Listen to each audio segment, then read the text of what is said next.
Multiple NXT stars released. WWE possibly walking directly into a war zone. What's up with the A show? Was NXT any good? Ladies and gentlemen, your next level wrestling review. Hameen Media Group. Big Ray Hernandez. The Vet Jamie Williams. This is your Next Level Wrestling Review. And we are NXT.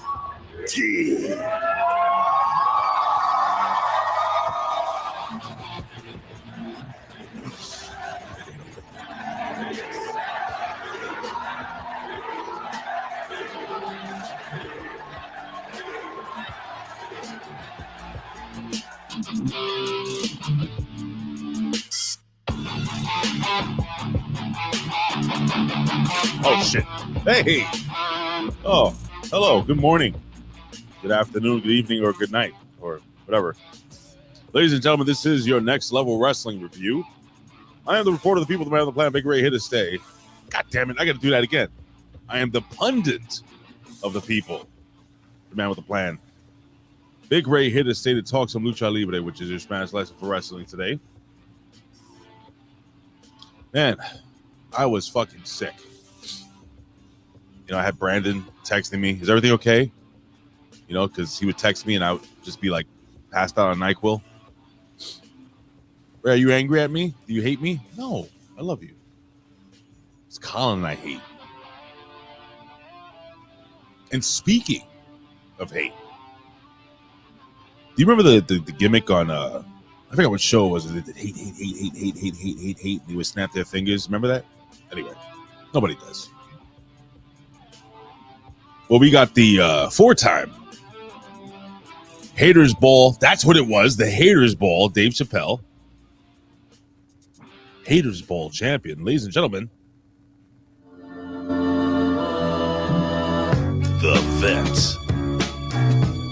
He's a Rip Rogers guy. he is. The Vet. Vet. Rip Rogers guy. All right, everybody, snap your fingers. Hate. Yes, ladies and gentlemen, he came in with one of those big goblets, those chalices, whatever you call it. His long fucking robe, his cape, his cane, maybe a goldfish in his clear sneakers. I don't know. And one gold tooth. Ladies and gentlemen, he's a Rip Rogers guy. I'm going to cough a lot. The Vet Jamie Williams. What's going on, Vet? I would make fun of your hoes, but it appears you ate them. Good evening. Yes. You know, you just reminded me, Vet.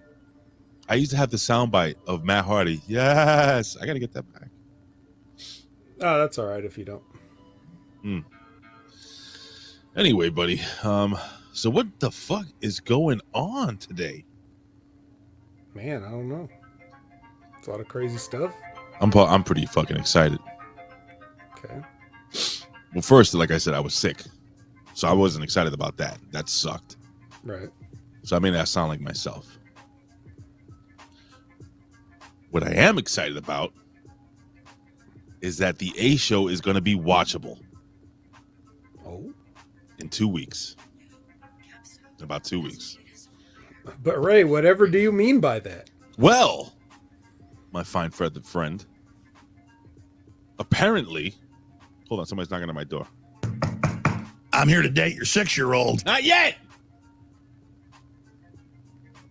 Apparently, Colin Wysong, who has stepped down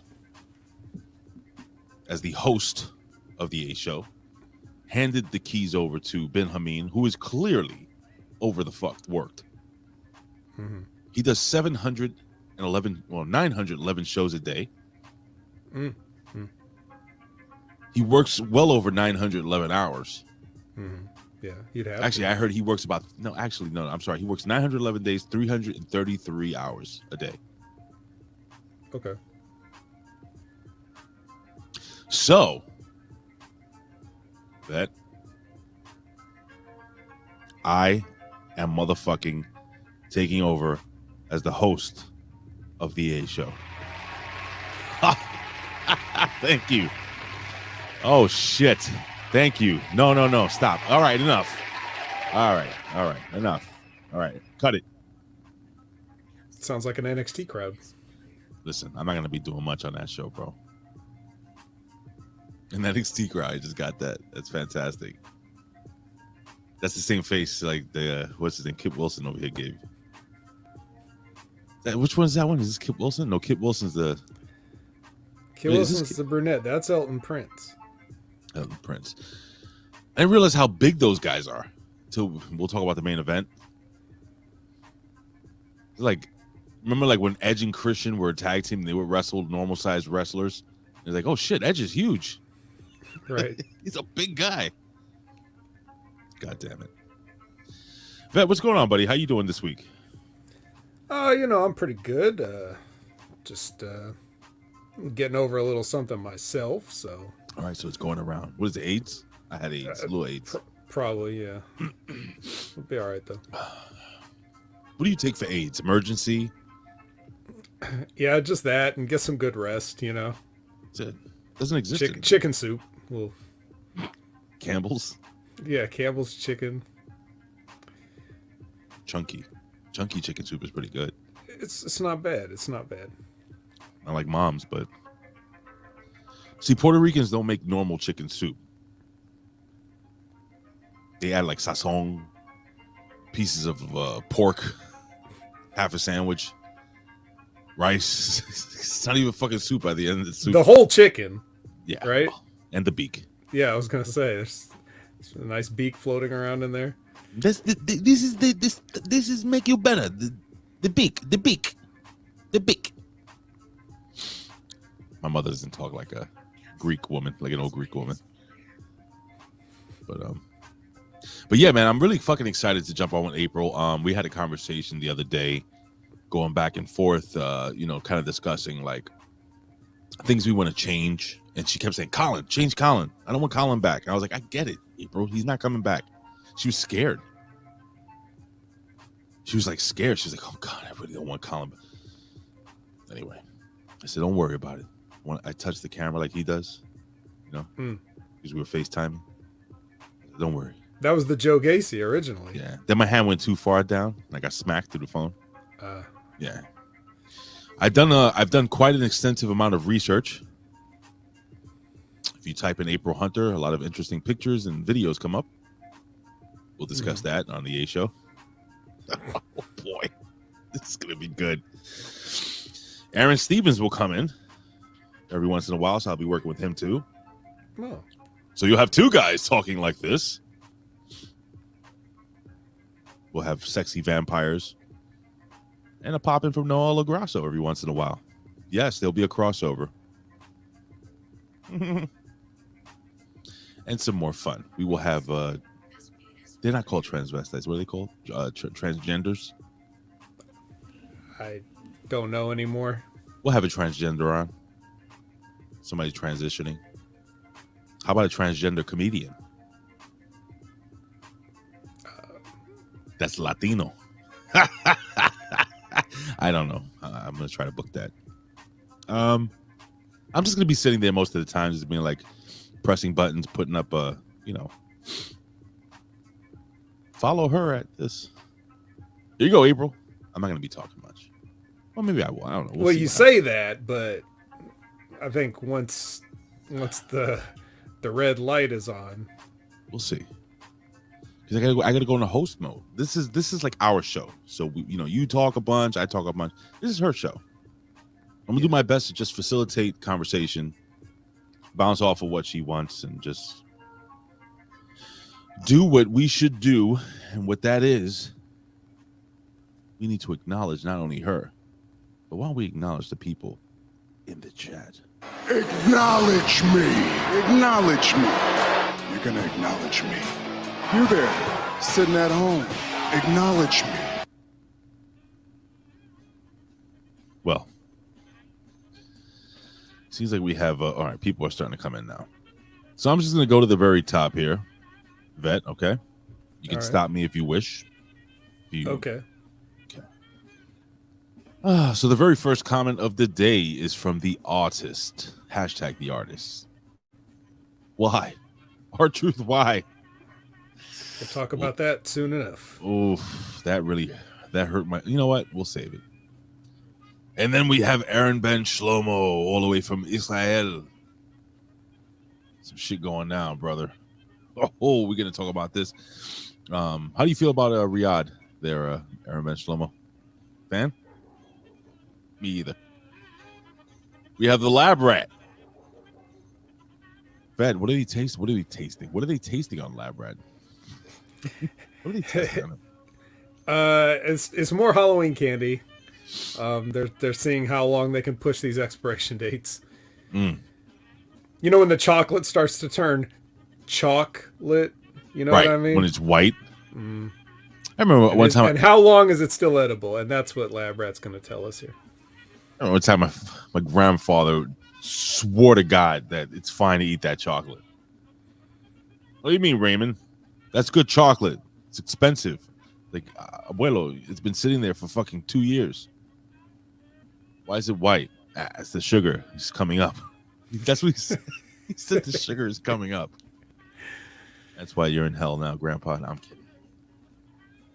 That's fucked up, right? Anyway. Yeah, where'd that come from? No, I don't know. My grandfather was awesome. And also a very dangerous mobster. Jerome Hall is in the house. That's Jerome with an N. We have the great Al Robinson, weighing in 195 pounds, with a record of 45-15. Well, if we got Al Robinson, do we have Handsome Dan? We do. Versus Handsome Dan Heffron. Handsome Dan with a record of 34, 12-1. Handsome Dan Heffron. These guys facing off against each other is getting to be like Brock and Roman now. Every fucking week, right? Yeah, man, come on. For the All Eastern States Championship. Anyway, we have Cold XX, Bloodhead XX. You want to hear something fucking crazy? Sure. Yo, dude, I didn't know you were a real person. Like, I mean, I knew you were a real person, but I was like, wait, this dude follows me on Instagram. Let me see. Oh, you're talking about Cold-Blooded here. Yeah. I'm like, oh, shit. He's a fucking nice-looking guy. Yep. Wow. It seems to be like one hell of a person. Yeah. Maybe not cold-blooded at all. I'm not going to give you your shoot name, but like nice, you know? Anyway. It's nice to see a face. Like Scott Woodford. I love Scott Woodford's face. I'm going to grab one fucking handful of his cheek and he grab the other fucking handful of his cheek. Just kiss him right in the forehead. I'm going to do that to you one day, but. Yeah, yep. That's better not. Remember, the day we meet, we're hugging. Mm-hmm. You'll be very surprised how difficult that will be. Wow. You'll be very surprised of how quick I am for a man my size. I'm serious. I'm not going to sit back and take this fucking shit. That's going to be vet. We have the mighty, the incredible, the incomparable Bobo and his beard. And his beard and his beard's child. You What? know? Well, you know, he's a new father and all. Okay. Yeah. So Bobo didn't I don't think so. I don't. Pregnant his wife. It was his beard. Pretty sure. Yeah, that's. Another person with a beautiful family, like just wonderful. Bobo, send me a picture of you without a beard. Wait, did he? It's gonna be his baby picture, probably. Wait a second. Last known photo without beard. Hold on 1 second. Wait, who was it that sent me this picture? Was it Bobo? Hold on. This is Bobo. I won't put it up. If I can't remember if you sent it to me. Okay, here we go. Let me see. It is Bobo. Oh, Bobo. All right, hold on. Wait, Bobo. Goddamn, I'm stopping the music. Bobo, listen. Please, can I show everybody this picture? I need to have a yes in the chat. He said put it up. Yes! All right, stand by. Okay. Bro, this is fucking incredible. Hold on. Oh, damn, I don't want to lose this. I don't want to lose your heart. While that goes on. Don't worry, I will still acknowledge you guys. And we have a couple people to acknowledge, but this is so worth it. So we know Bobo, right, Vet? We're friends with Bobo. Mm-hmm. Bobo's wonderful, beautiful person, right?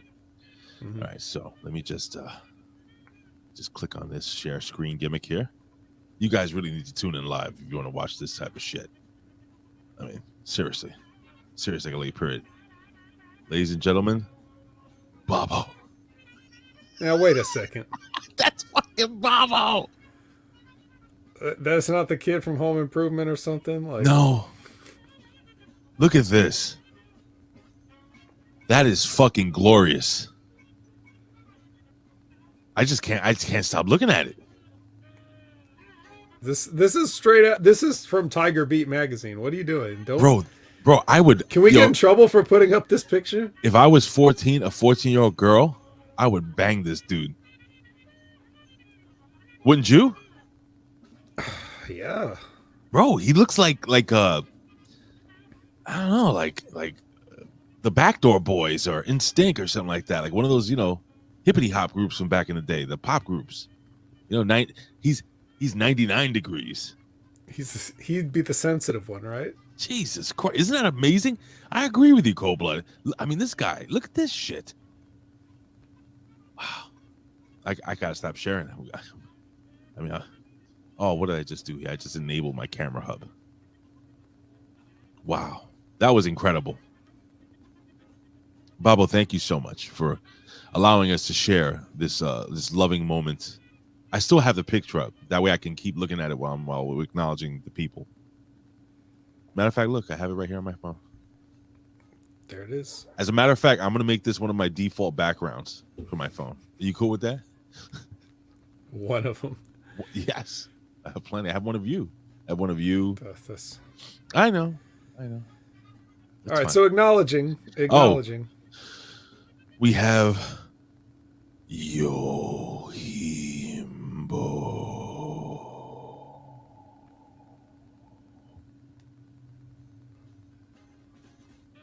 Did I forget anybody? Oh, there's quite a few people. Media M5. That's one of them. He's beefy. In a good way. Mm-hmm. We have, I already said Al Robinson. We have Canada Spaceman. That's right. Flying in from the Great North. I wonder, Vet, if you're a Canadian spaceman, right? And you've been up in space and you've traveled around to different planets and stuff, like our friend Canada Spaceman had. How difficult is it to pour maple syrup on pancakes or flapjacks, as they call them in the North, in space? I think it's virtually impossible because it's already so slow, right? And as you're turning the bottle over, it's going back up because of the zero gravity. So it stays in a perpetual motion loop inside the bottle, and it never actually comes out. I'm sorry, I was looking at Bobo's picture. I understand. But yes, gravity does have gravity needs to pull the liquid from the bottle. I don't know why I just said it that way, dude. That was fucking weird. Yeah. And last but not least, ladies and gentlemen, the one, the only, no, not Jerome, Frank's Pickle Barrel Ass. Yes. It gives me great pleasure I'm going to get ahead of one of our stories here, but it gives me great pleasure to announce here for Frank that WWE has come to terms on the release of Sloane Jacobs. What? That's right. She's out of there. We don't have to worry about her showing up anymore. She's gone. She's not here to hurt us anymore.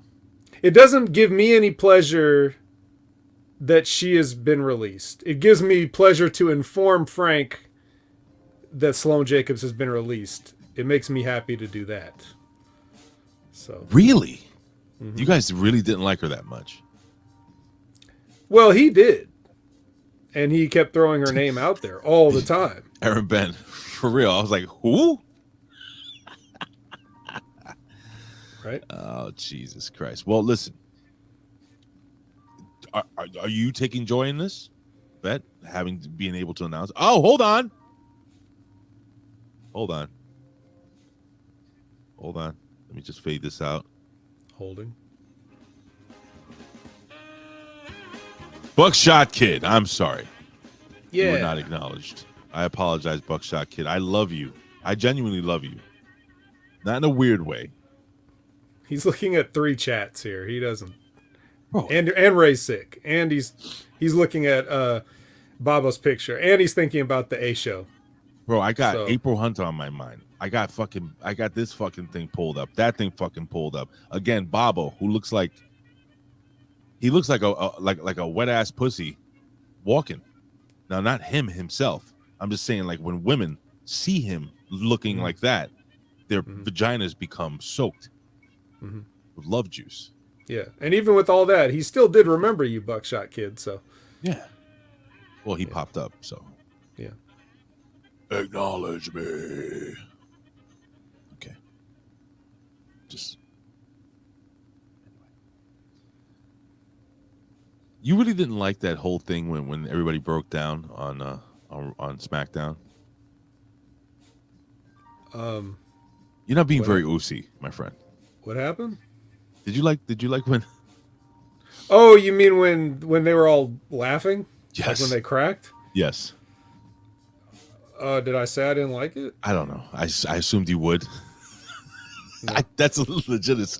It brought joy to my heart watching Sami Zayn stand there. Like, you could see the light turn on, right? And he's like, Yeah. "Oh my God, I just said something that's gonna be there forever now." Yeah. Yeah, it's going to take on a life of its own. Yeah, well, I mean, look, the only, like, I actually popped in on the Smack Attack. You did towards the end. I saw James was doing it by himself, so I He did a good job, by the way, Vet. yeah, I wasn't listening. I could just imagine how terrible it was, so I inserted myself into the situation. You scumbag. Yeah. You did really well. Really well. Not everybody could do this. All right. Well, nonetheless, I'm sure it was improved by magnitudes once I joined in. But of course, James is terrible. What? Huh?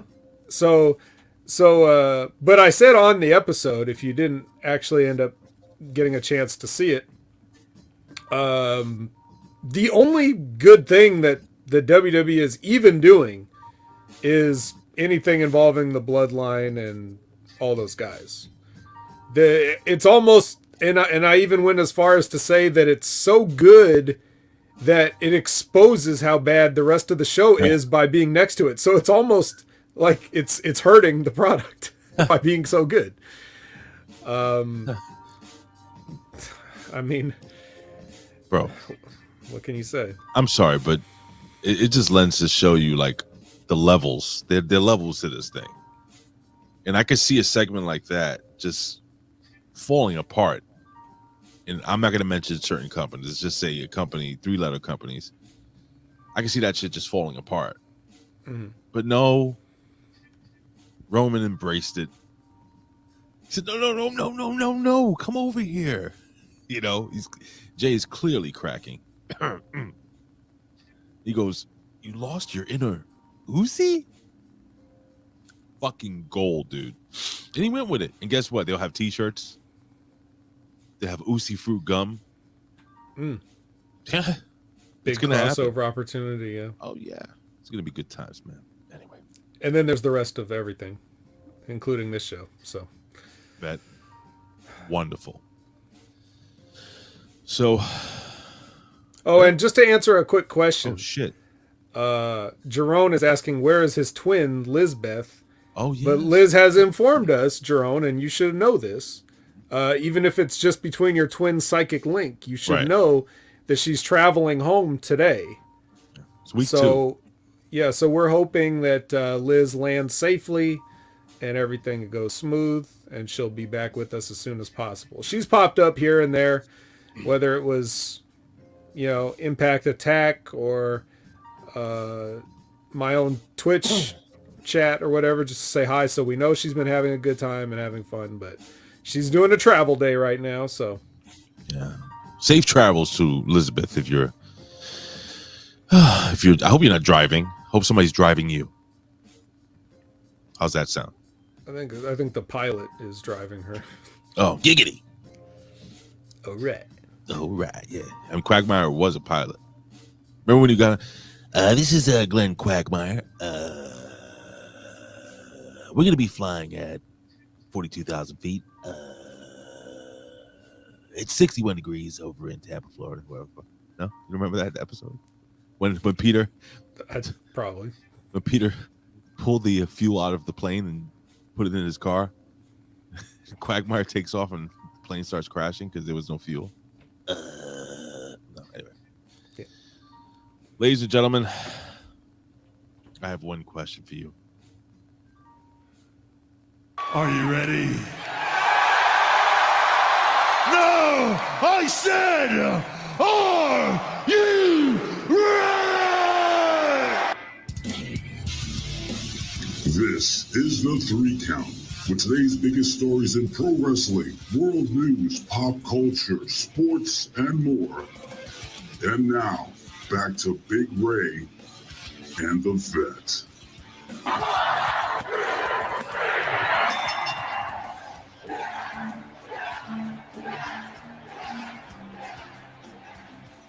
Yes, boy! Shut up! Oh my God, I don't care! It is the 3. Somebody say Yankees? Congratulations to the motherfucking Phillies. The Fighting Phillies of Philadelphia. Don't congratulate them yet. You're going to fuck this thing up. They're gonna. They're win only the up World 2 Series. games to 1. Don't say it. Don't say it. They're gonna Let win it the World happen. Series. Handsome Dan Heffron. Just let it happen, Ray. Don't say anything. Every time you start talking about something, it goes down the toilet. You buried the Mets, and then the Yankees got flushed. You keep talking about how the Knicks are going to do it this year, and they never do. New York, go New York, go. So just let the Phillies quietly win, and then let's have a parade. You know the Phillies really smacked the cream cheese out of the bagel. Were they bagels back then in the 20s? No, bagels are a new thing. They were invented in 1976. But cream cheese was around for a long time, right? Yeah, since 1973. No, cream cheese is not that new. Pretty sure everything was invented in about the 70s. No, that's when you were born, Vet. Well, Well, your point being, you know what, Bobo, suck it, okay? The Giants were gonna. oh, that's true. See, all right, you know. Ray is a curse. I'm hurt and I'm old and I'm fucking tired and I work with fucking children.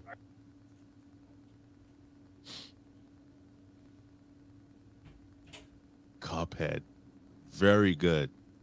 Do you know Cuphead? You play Cuphead? You play Cuphead, right? Just a little bit, yeah. You streamed it, right? No, I didn't stream it. My son plays it like every 5 months. What, just plays through the whole thing? Right. He hasn't beaten it yet. He Oh. gets disinterested. It's very It's difficult. hard. He says. Yeah, It's extremely hard. very difficult. I want to. If I do the A show, if I should do the hosting, like old 20s radio host, and just talk like this in my microphone. What do you think there, Vet? I The like entire it. time. I think you should get that silver mic to hang down.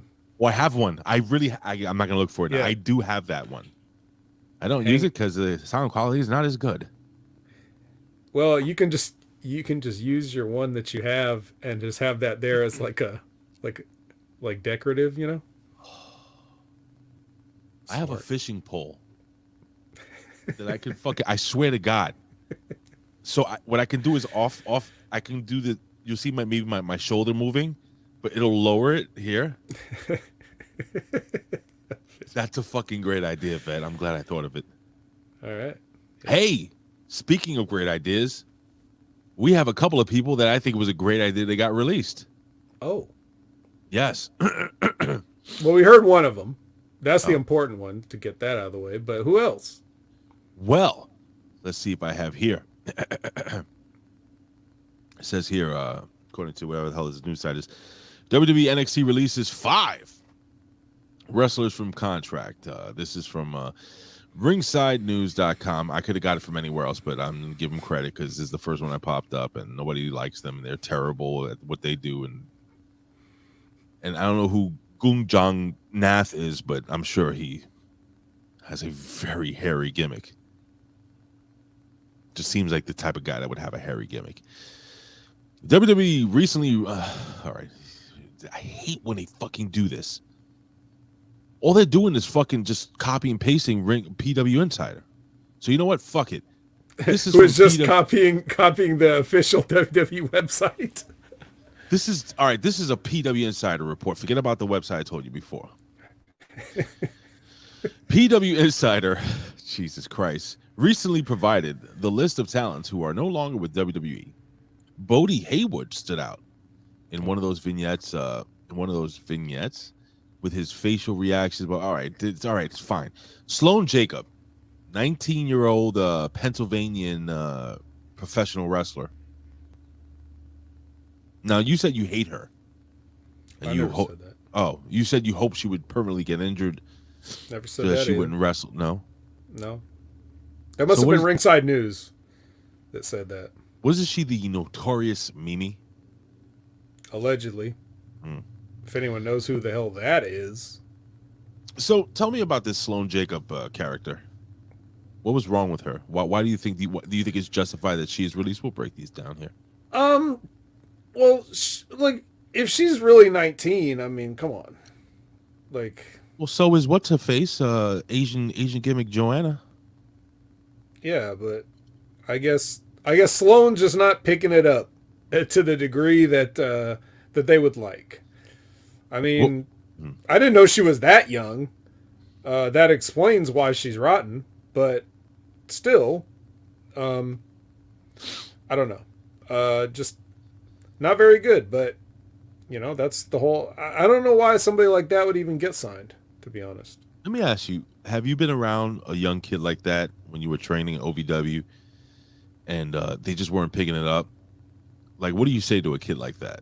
Or have you heard like a senior wrestler say something to a kid like, hey kid, you know, work on this, work on that, you know, or just like, this ain't right for you? I think the thing that has made it a little bit different in my case is I was trying to kind of break in during the era where it is essentially part of the reason that things are so bad now is because if you could afford it, you could train. You know, they weren't trying to run people off. They were just trying to get people to continue giving them money to pay, you know, so that they could keep their business going. You know, OVW wanted people to show up and give them money. They were already taking in money from the WWE, but they're not going to turn down money from kids on the streets.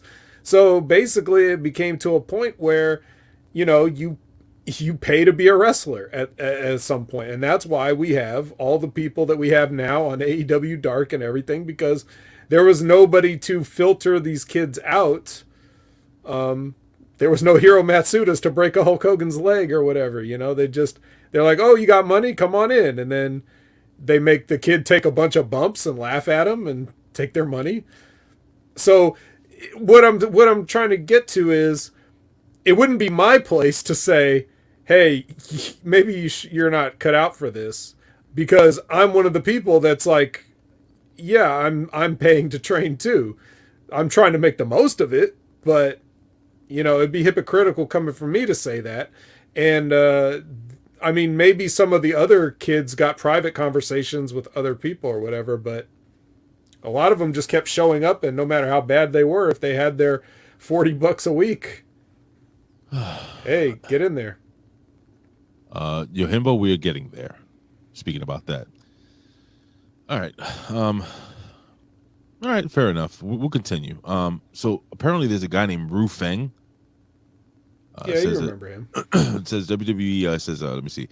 Ru Feng, who signed with the WWE NXT contract a year ago, previously appeared as enhancement talent, 205 Live and NXT TV or NXT Level Up, whatever the hell you call it. He was signed from China. Yeah. Any thoughts on him? Yeah, I didn't see him a lot, but her. I'm sorry, her. Who? Ru Feng is a female. Yeah. No, Ru Feng is a guy. No, Eric Yan. Eric Yan was the male. That's Erica Yan. Anyway, yes, Ru Feng was the guy, and he was meh. You saw him a couple times. You remarked on how meh he was. Yeah. But again, you know what? I don't know where they got this guy. Obviously, from a country that has no background in professional wrestling, so he was learning all this from scratch. It's got to be very difficult for people that haven't. Imagine, like, you're an American. You don't even. It doesn't matter if you have any. If you never watched pro wrestling a day in your life, you have some vague notion of what it is. Sure. Right. Of course. When you're bringing in guys from Southeast Asia and stuff, that's like wrestling's not a culture there. It just isn't. To watch it, by the way. Yeah, if they're even allowed to watch it, they still don't know what it is. So trying to come in and move to a new country and then just learn this from scratch has got to be the hardest thing in the world. It's completely preposterous on the face of it. Like, to even try to explain to somebody what pro wrestling is, like, wait a minute, you guys let each other hurt each other? What's wrong with you? You know? So it's no wonder that some people struggle to pick it up. Erica Yan was another Chinese. She was friends with Xia Li, I guess, because I would always see them posting on Instagram together and stuff. Did you know Xia Li's hot? Yes, I did know that. Okay. Erica Yan ain't bad either. She's like a bodybuilder. But her, like, the gear that she wore was not particularly flattering to her physique. She should have shown off those legs, and then maybe they would have kept her. But she wore long tights, and well, one of my tenants, speaking of Chinese, she came down to the lobby on Halloween, and she's actually very, very attractive. Very attractive Asian female. Dressed as Chun-Li. Hey. Yeah. Actually, when she came down to the lobby, I went, hey. I was like, hey, miss, whatever. I was like, my goodness. She's like, oh. She really did that. She went, spinning bird kick. And then she went like this. She did the peace sign.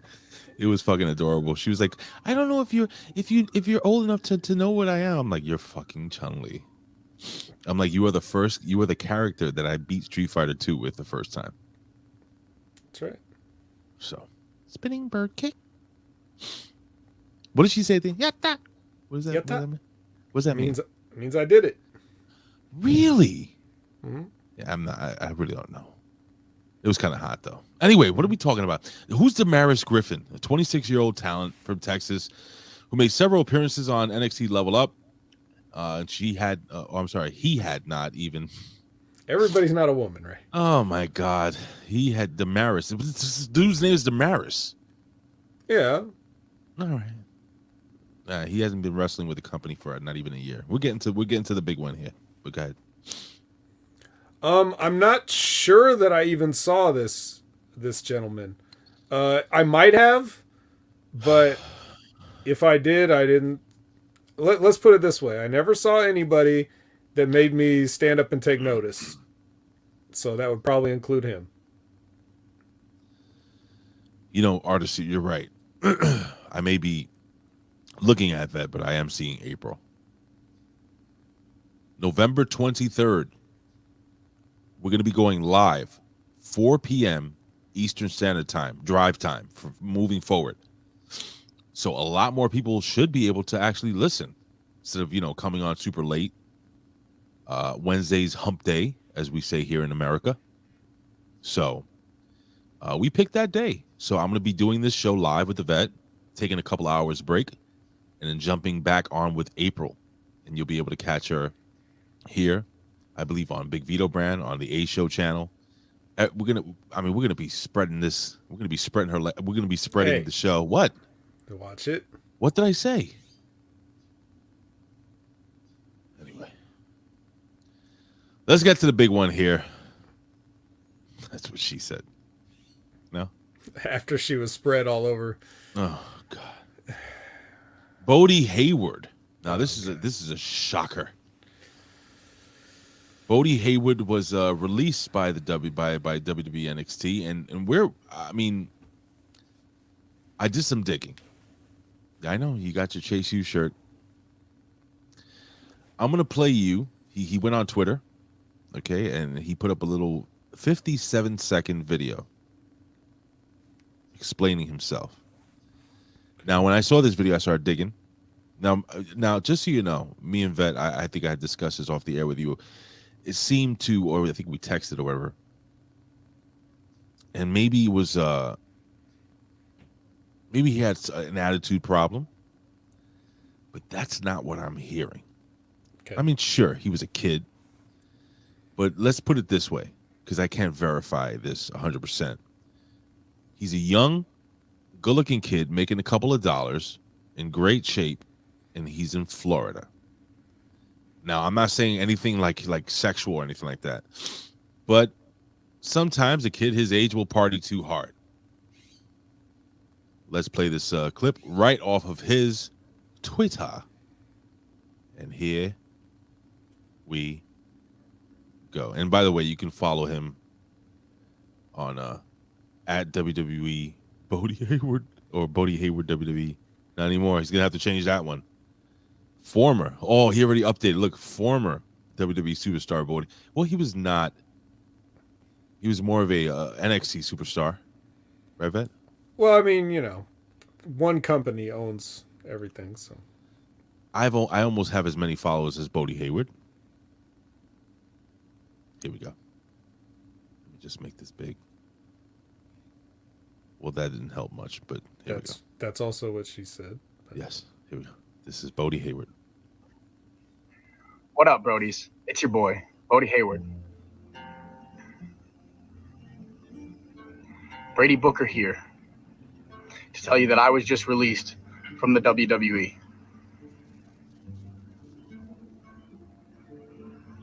I'm hurt. I'm embarrassed. And Brodies, I'm just down bad. For the last 18 months, Andre Chase University and wrestling has been my whole life.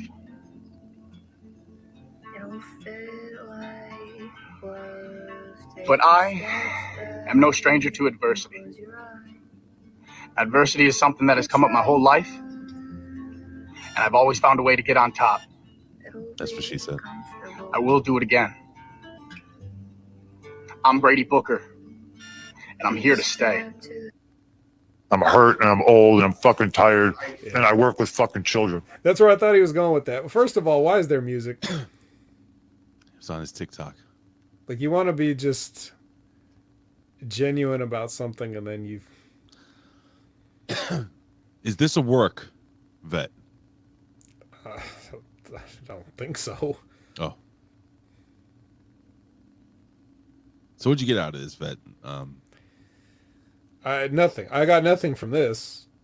So I think you said you did some digging. So basically, the kid, from what I understand, the kid maybe is partying too hard.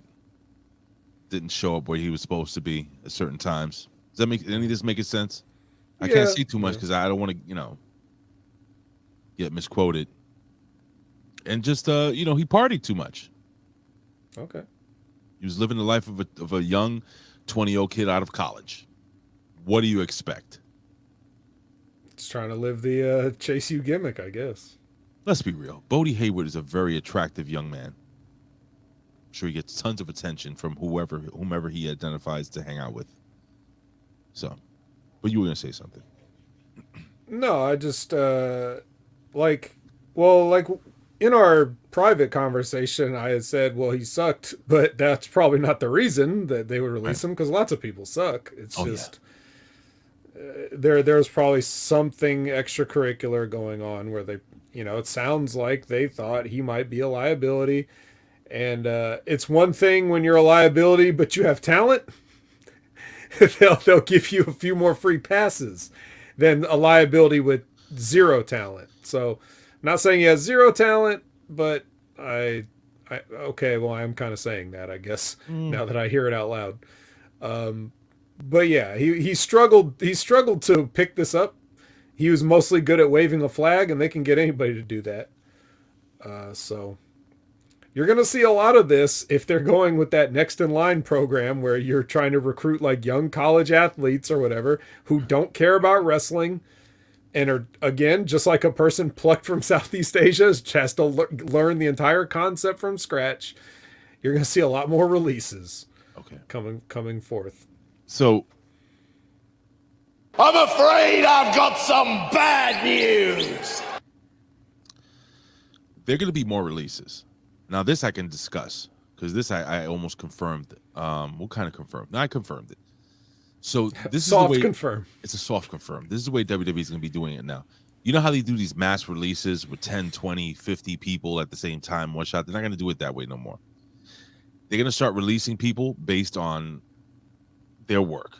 So basically, maybe we won't have another release for like 3 months, but they'll release, let's say, whomever, Gimmick Jones, right? And then a week later, well, Gimmick Joanna hasn't been really, learning this thing. She's gone. So what you're saying is actually 100% true. It's going to be like a real job. You have an office full of people, and they don't fire like 10 people at the same time. Well, Twitter does.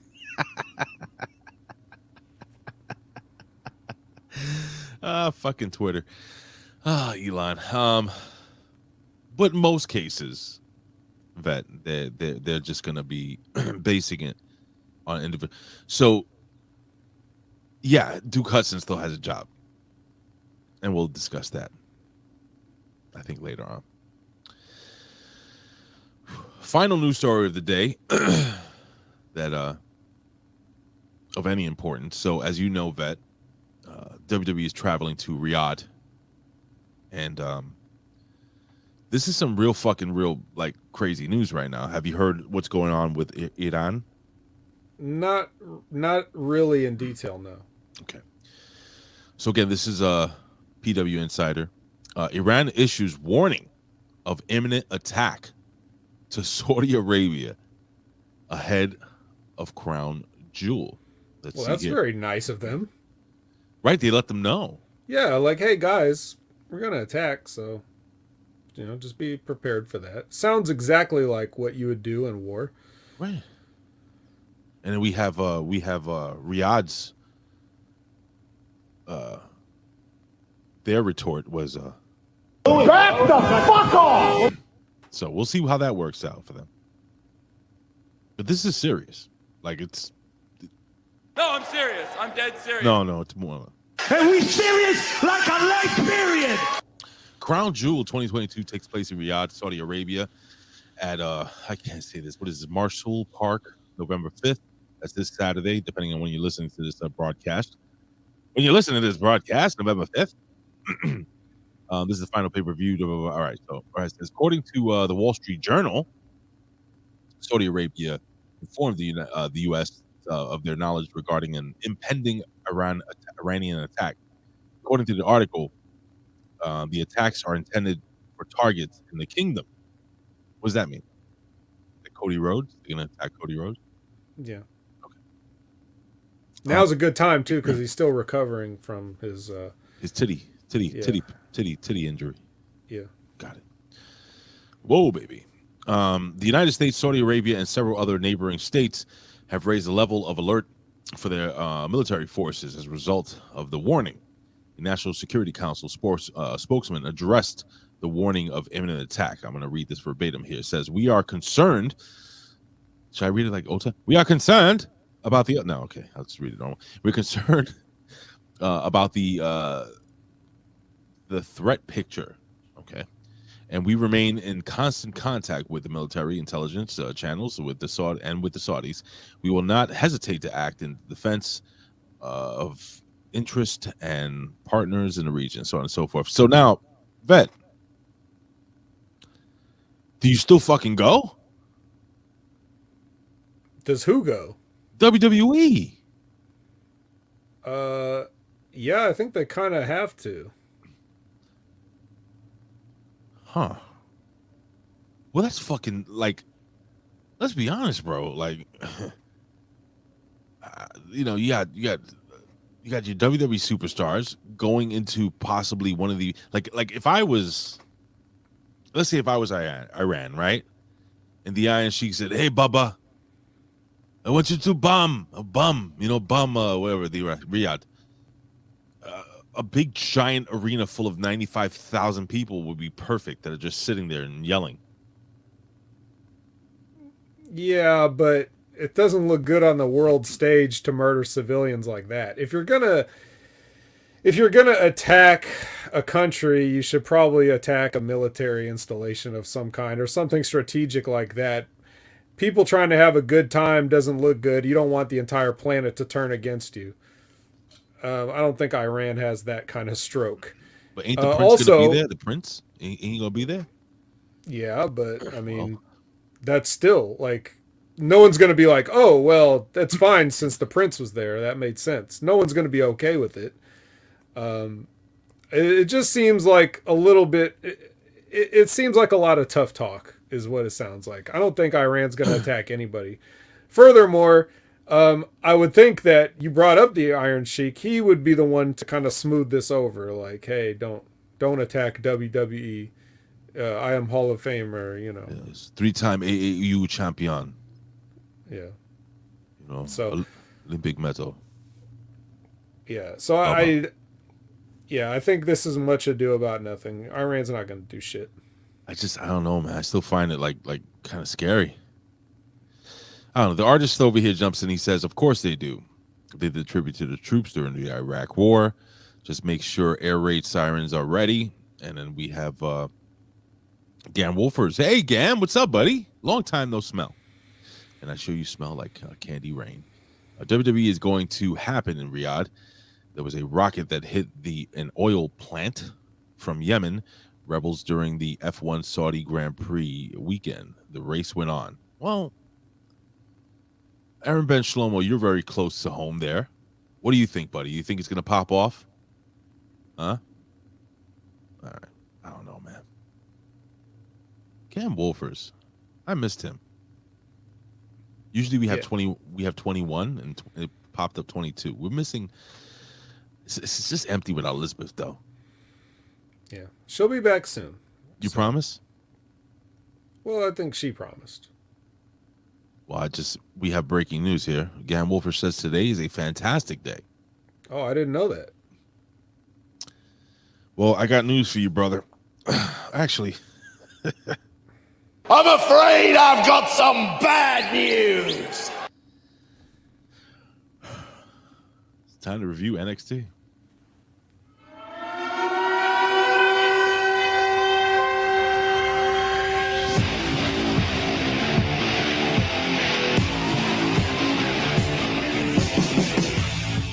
It is NXT. NXT took place November 1st on Tuesday night on the Cock or wherever the hell you watch it, USA Network. Is it on 8 p.m. I don't Eastern. even think it's on the Cock. It's not on the Cock. I just like saying it. That's Yeah. what she said. Yeah. Ladies and gentlemen, That's what she said. Or he said. and boy, oh boy, did we not kick this the fuck off. Hardcore, brother. Bet. We did not. It was No, not hardcore. No, it we was. didn't. It's very, very, very underwhelming. But what we kicked off with was Junior. He's coming out for an in-ring. And then he's interrupted by Pretty Deadly. So things pick up. They certainly do. Yeah, before he got to, did you notice? Oh. Like throughout this entire thing, the crowd is just sitting there awkwardly, like what are we supposed to do with this? Yeah, I did notice that. Like, but there was a lot of murmuring, like of thousands. Yeah, I was like, but the Braun was delivering his lines in this promo like they're meant to like have punches like that land that the crowd is supposed to pop on, and they don't. They just sit there quietly, like, huh? And Pretty Deadly comes out, and then the people start to react a little bit, but still not really.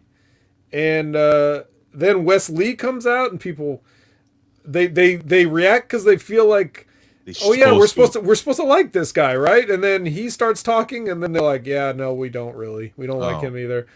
And then R-Truth comes out, and then the people were like, oh, I remember you from last week, and then that kind of gets awkward, and it was just very silent. It was weird.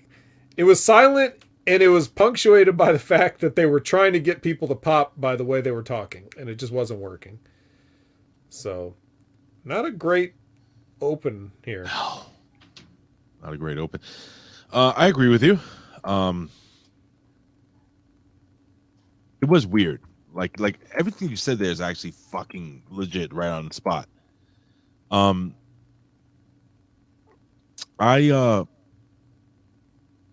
found myself, you know, when you're watching something and like you feel a little embarrassed for it.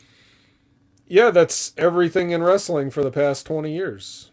Oh, that's I don't know, man. It was just a very awkward, very weird opening segment. Unfortunately for what's his name, for Doggy, what's his name? Braun Jr. Braun. He called him Bronson, mm-hmm. which I thought was perfect. This is his real name, right? It is. It's his real name. I got to sneeze, so can you say something? Yeah. So anyway, this turned into the scheduled match for Truth versus R-Truth versus Grayson. I thought I had a sneeze. Grayson Waller. Right. And the main story of this, because it didn't go very long, it was that Truth, for some ungodly reason. Well, why don't we show it? Why don't we just show the one stupid fucking thing that somebody said, Truth, do this. What's on Truth's mind? Right there, he hurt himself. Yeah. Oh, no. Oh, no. Oh. Truth taking it to the air. My God. The call on Big Joseph as he splats on the ground. Truth taking it to the air. Was that synced up correctly? Because that was fucking terrible.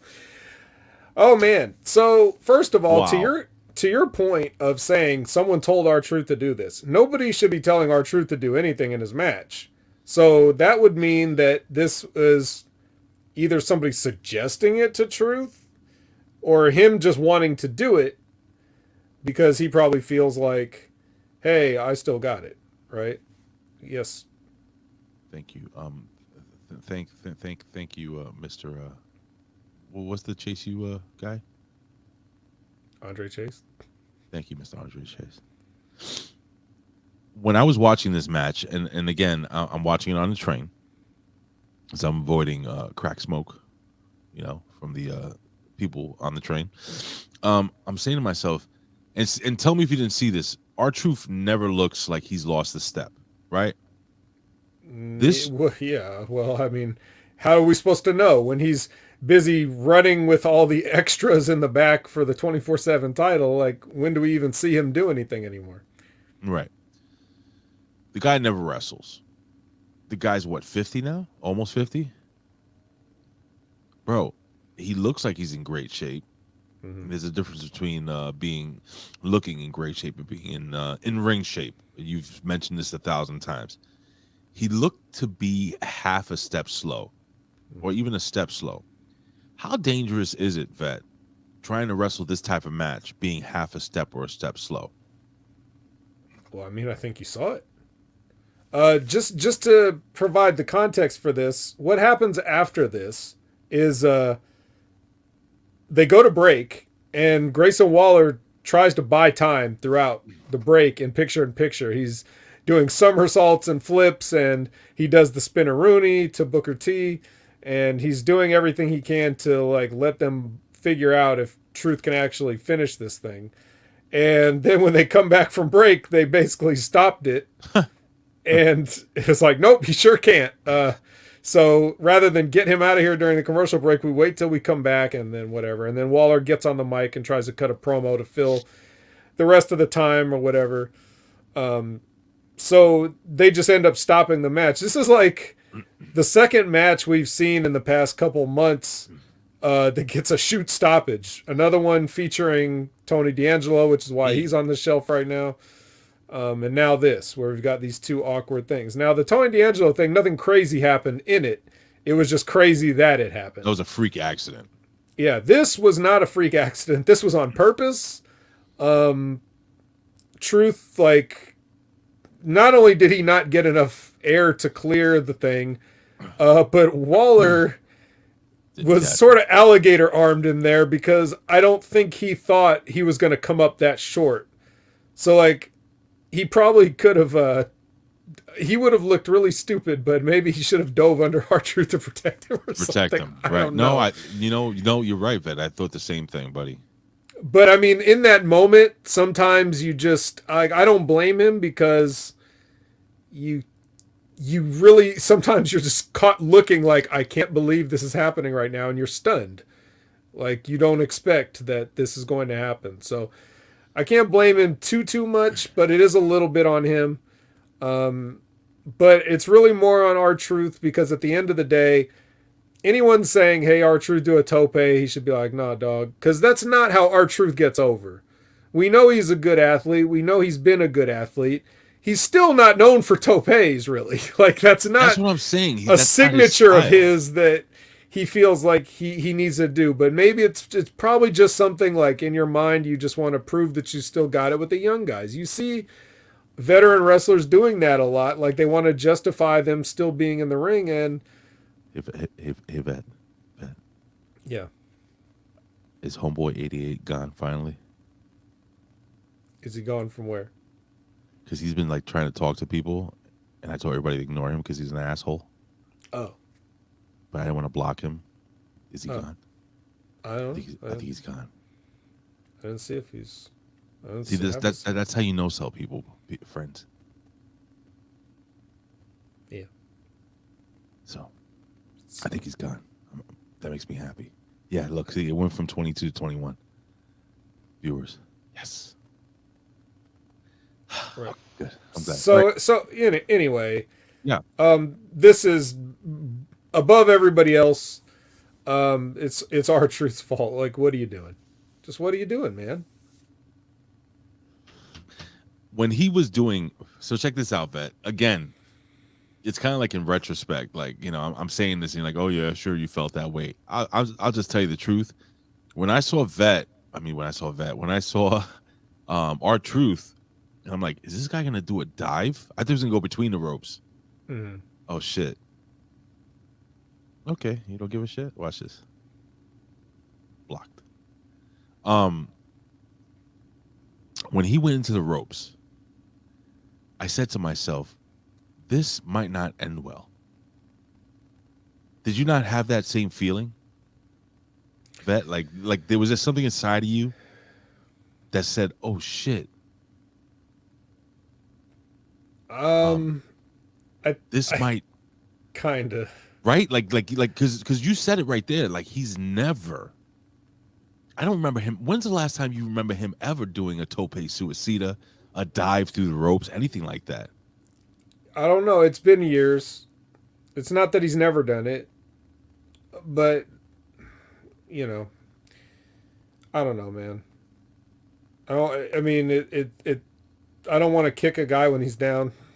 He already feels bad enough, not only physically, but it's embarrassing. Like, even if he was fine, that would have been embarrassing if it would have went like that. If you went for your move, the guy didn't catch you, you just splat on the ground. Like, even if you got up and finished the match, it's still in your mind. You're like, fuck, I fucked that up. You don't feel good anyway. So, but I hope people watch this. All those guys like the Stings of the world and the Matt Hardys and stuff like that. And just, this is not how you get over. This is for guys that can't get over it. Guys that can't get over flip until they get over, then they stop flipping usually. It's either because they don't need to anymore or because they break something along the way and they can't. Frank's Bigelow makes a good point here. He says, R-Truth thought he was in AEW. Now that makes sense. Yeah. He is always confused about who he's talking to and where he is usually. This is interesting. Buckshot Kid says, this injury can be a good thing for him now. He can just stay on the mic. But that's what he's been doing. He was already doing it, so he didn't need to hurt himself. I don't know, man. I think we can just we can move on. But do you think he was booked to win this match? I think he was. I don't know. He shouldn't have. Doesn't look good for Grayson Waller to be losing. He loses enough already. He should have just cheated and stole one from R-Truth is what should have happened. I hear you. All right. Well, we spent too much time on this one match. I guess we can fast forward through some, but you're the king at that. So do your thing, Bet. Yeah. Well, next we get so this doesn't help lighten the mood any. Vic Joseph sits down for an interview with the Schism. Oh boy. And they got the nice sinister music underneath. Yeah, and I think what you're trying to do is you're trying to get the perfect Simone Johnson expression. Apparently, how do you say certain? Like, what do you do when your teeth are too big? You look like Michael T. Williamson from Forrest Gump playing Bubba. No, it is Bubba Gump. No, that's Sling Blade. Barbecue shrimp. Ranch, yes. Shrimp. She looked like Napoleon Dynamite is what she looked like. That's exactly the face she's making. If you hadn't seen this interview, think of Napoleon Dynamite, and that's the face that she makes this whole time. Very stoic.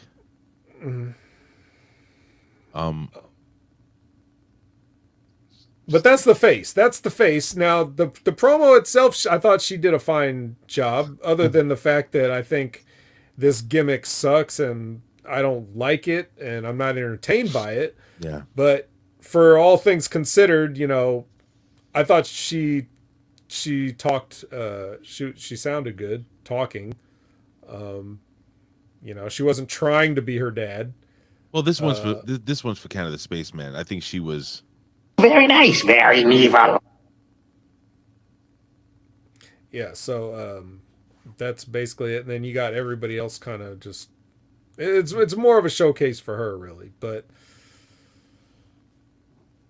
what do you have to say about it, Ray? I don't really know what to say. I just was underwhelmed, but I've always hated this gimmick. I don't care if The Rock's daughter's in the gimmick or not. I've hated it from day one, and I will continue to hate it.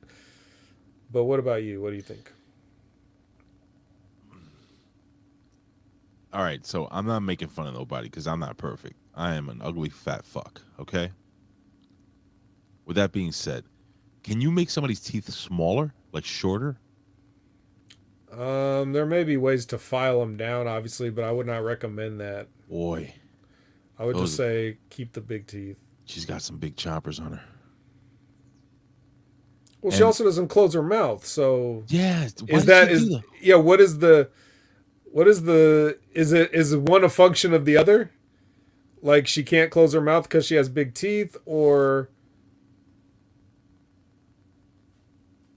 it might be. Listen, all jokes aside, I think from only the 2 times I've seen her talking, I could see how she can get better, and I'm sure The Rock will spare no expense at getting her into the right places or connecting her with the right people to get over whatever character she's trying to get over.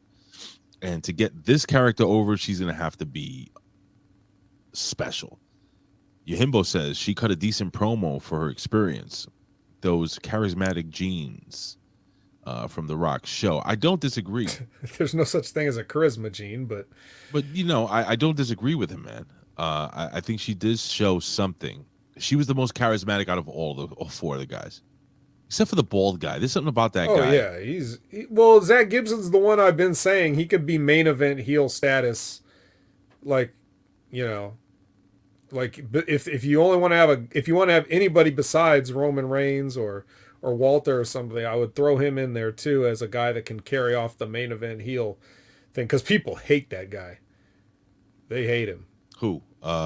Zach Gibson. Zach Gibson, yeah. Whatever they're calling him now, I'm not going to acknowledge it. Also, I don't remember which one is which.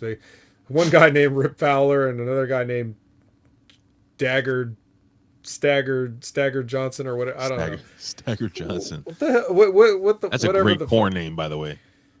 Yeah. So. Staggered Johnson. Yeah. But other than that, like the other two guys, it's like I don't see it with Gacy, and James Drake is like, just a guy. Yeah. Oh well. Listen, it's The Rock's daughter. What I wish they would have done is what we discussed last week. How I would have, if I was Joe Gacy, I would have sat there and said, we all know who Ava Raine was supposed to be. We all know who her earthly father is. I'm trying to do it like him. Yeah. And you're already doing it. You're doing it better than him, and you're improving it better than he wrote it.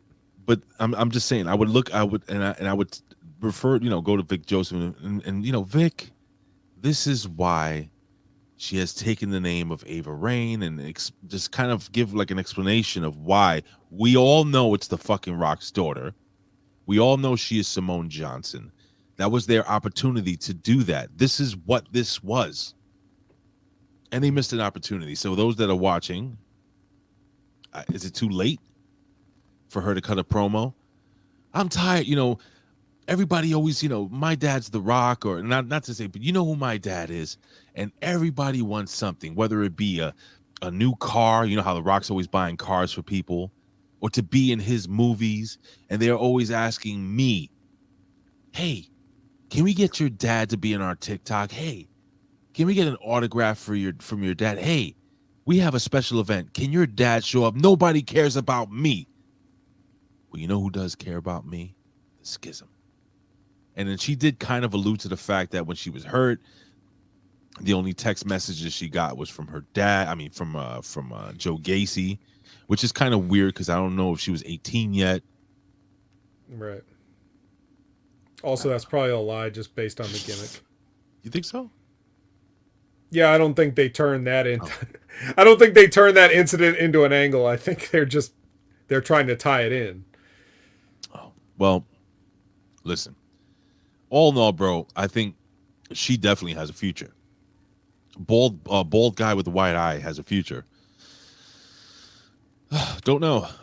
I think eventually, if they want to play it really smart, I think she becomes the leader of this little faction. Bumping Joe Gacy out. Think about that. I'm looking at Lab Rat saying, "Hey, can we use your pool?" Which is which ties into what you'd be saying about The Rock, but also ties into Chelsea Green and Matt Cardona, which is. But hilarious. It's true though, bro. Oh yeah, that's funny. But it's true though. Like I could see being the daughter of The Rock or the son of The Rock, and nobody you're cool just because your father is The Rock. But the only reason people want to talk to you because your father is The Rock. Mm-hmm. Hey, can you do me a favor? Can you get your dad to do this, dad to do that, dad to show up here, dad? Come on, it's written. It's all there. I just don't know how they missed that opportunity. I really don't get it, man. Well, you know how, because you watch this show every week, so you ought to well know how they missed the opportunity.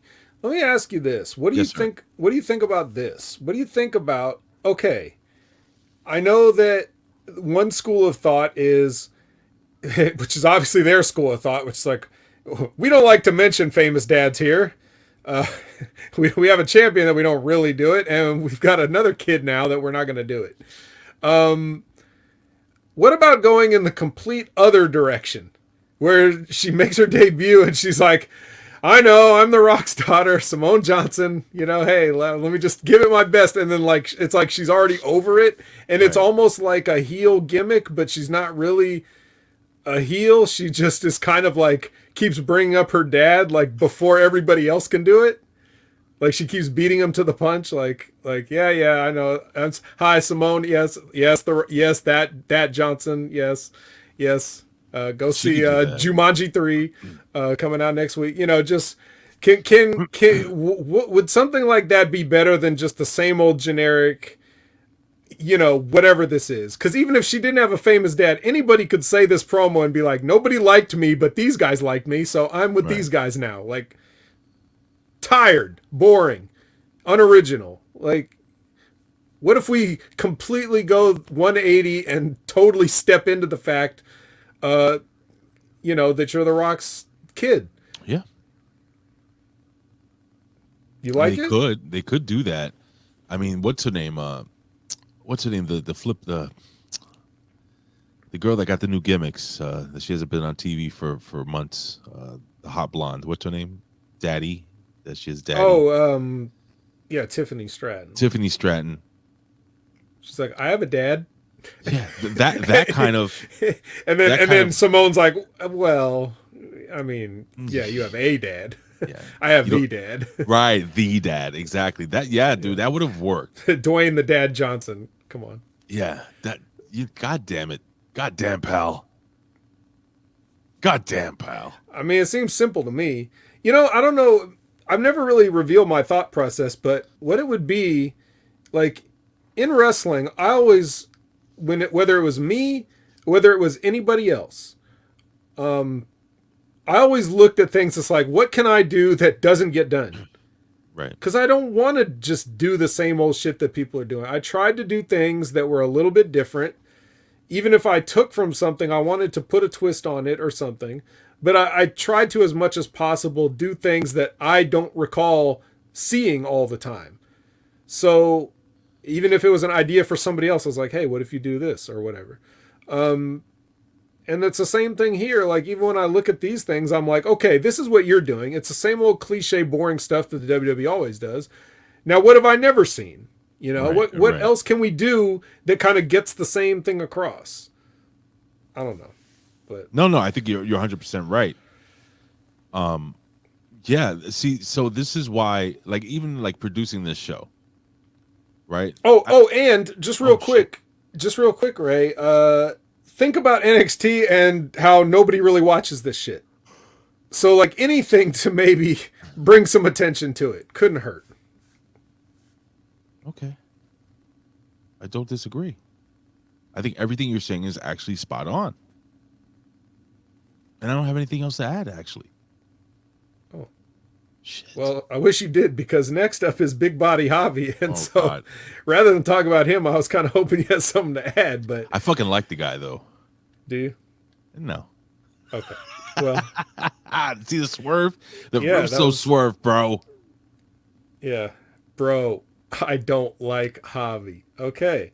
Neither do I. Neither does anyone that I can tell, which is fine, though, because that's kind of the gimmick, where he's almost acting like the gimmick I just described for Simone Johnson, except he's nobody, and he doesn't have a famous father or anything, but he's acting like people are supposed to know who he is. So he has the gimmick that she should have, Big Body Simone, and but instead he's over here and he's talking to Idris Inofe and Malik Blade outside of HBK's office. So there's your opportunity to have Shawn Michaels on the show. We're not going to do that, though. Forget that. And then Odyssey Jones comes out of the office and he's like, hey, I have a match with you, Big Body Javi. And then he kind of smiles and walks away. And Aaron Ben's like, who? Yeah. I don't know, Ben. Yeah, if they're not on WWE 2K22, Aaron's not going to know who they are. No. So it's a good thing they hired most of those people back that are on that game that they released, so that the roster can be accurate. It is funny that you say that, man, because I was playing WWE 2K with my my son the other day, And I was like, dude, there's only a couple of people that are not supposed to be here, like Samoa Joe. Yeah. So, Kiana James walks, and then we're gonna go to break. Okay. Then in the locker room, there's a bunch of ladies, and Zoe Stark comes in with her partner Nikita Lyons, and then she starts saying something like, I'm frustrated. And then Indy's like, shut up. Everybody's frustrated. And then they kind of get into it there, and then they're going to have a match later. So it's your standard coffee machine match, coffee maker match. Okay. And then, okay, now we get Andre Chase, okay? What? I said we get... It's hard for me to stall without kind of giving away the gimmick. What? Did somebody say Andre Chase? No. No one said that. What we have right now is a teachable moment. What we have right now is a very sad moment. It's a sad moment where Andre is trying to give Thea a pep talk because,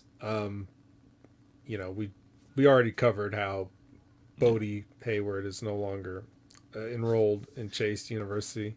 And that was the most, I have to say, that was the most genuine reaction from the fans that were there. When they Oh, like, oh yeah. So they're like, she's like, Mr. Chase, something doesn't feel right, and then she like looks over and it's just a flag hanging there, and then everybody's the fans were like, oh, because it took them a second too. They were like, oh yeah, because he got fucking released. And, yeah. They did the Homer Simpson. How's Homer Simpson do? Oh. So anyway, there's like, who's gonna carry this flag? And then Duke Hudson busts through the wall like the Shockmaster without falling down. That's exactly what. If the Shockmaster went to plan, it would be Duke Hudson busting through here, Kool-Aid Man style.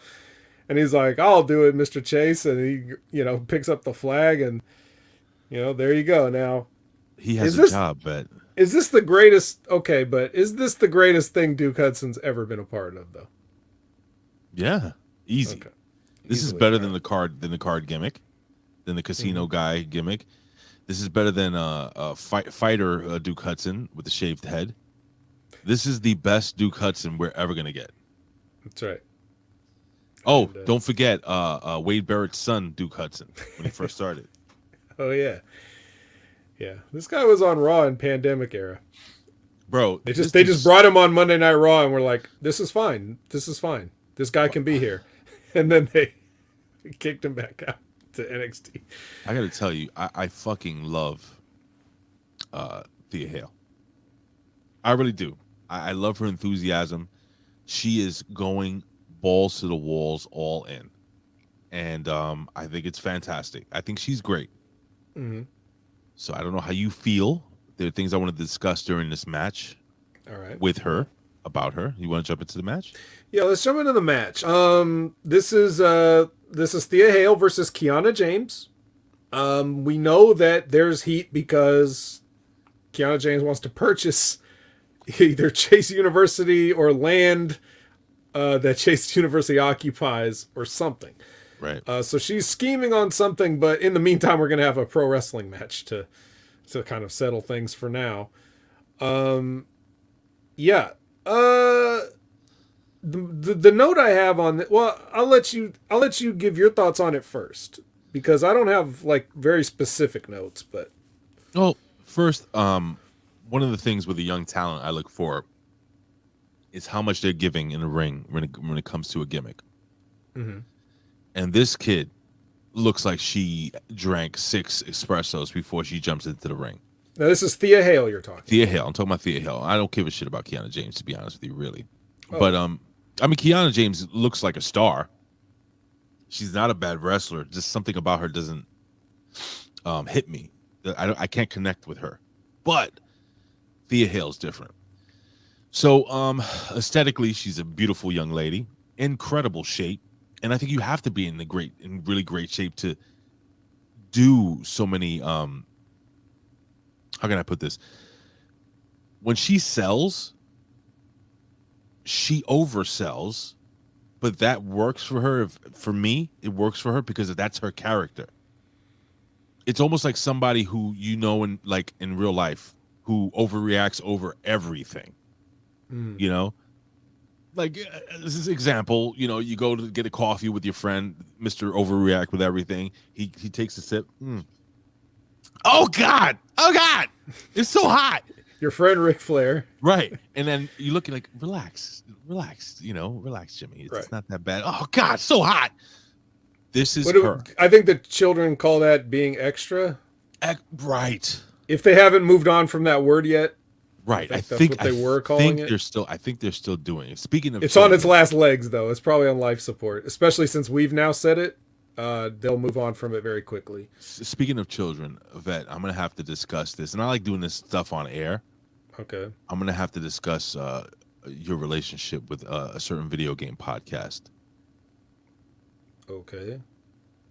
Well, you want to save that for the end then, or no? I want that guy to go fuck himself. Whoa. That's what I want. Whoa. That's what I want.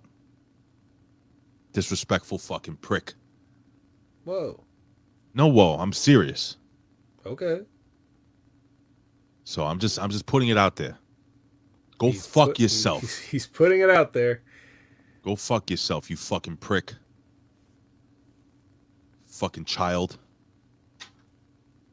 And anybody who associates with him ain't my friend. So go fuck yourself. Fucking bitch. I guess that's my cue to leave. So I've enjoyed doing the show with you today, Ray, but fucking come on my show promoting your bullshit shit podcast. That shit sucks. Your cadence sucks. Your production sucks. You personally suck. You're not funny. So fuck off. Seriously. Well, this has been torpedoed. So Thea Hale, nice, bright young talent. Hold on.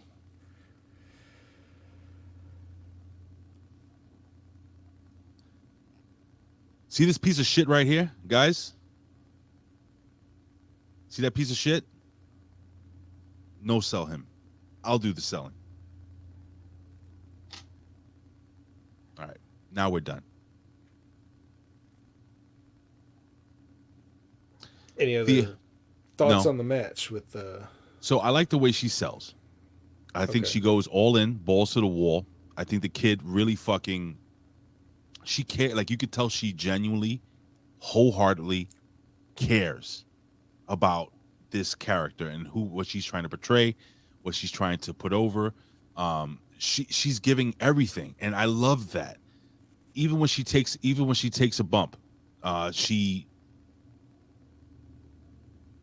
sells. I can't even explain. I can't put my head around it. I just there's something about her that I really like, and I appreciate the fact that she's really trying really hard. Now, with her trying really hard, Vet, is she doing a good job? You're the pro. Yeah, just the thing is, I don't think she'd be doing that if she weren't playing the character. So that shows that she's aware of what she's supposed to be doing, or what's more important at this given moment in her career. This is the harder thing to get.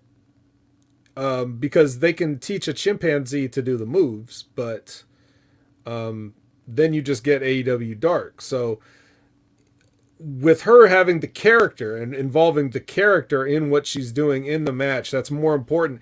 And she'll be able to get more mileage out of things that way. Right.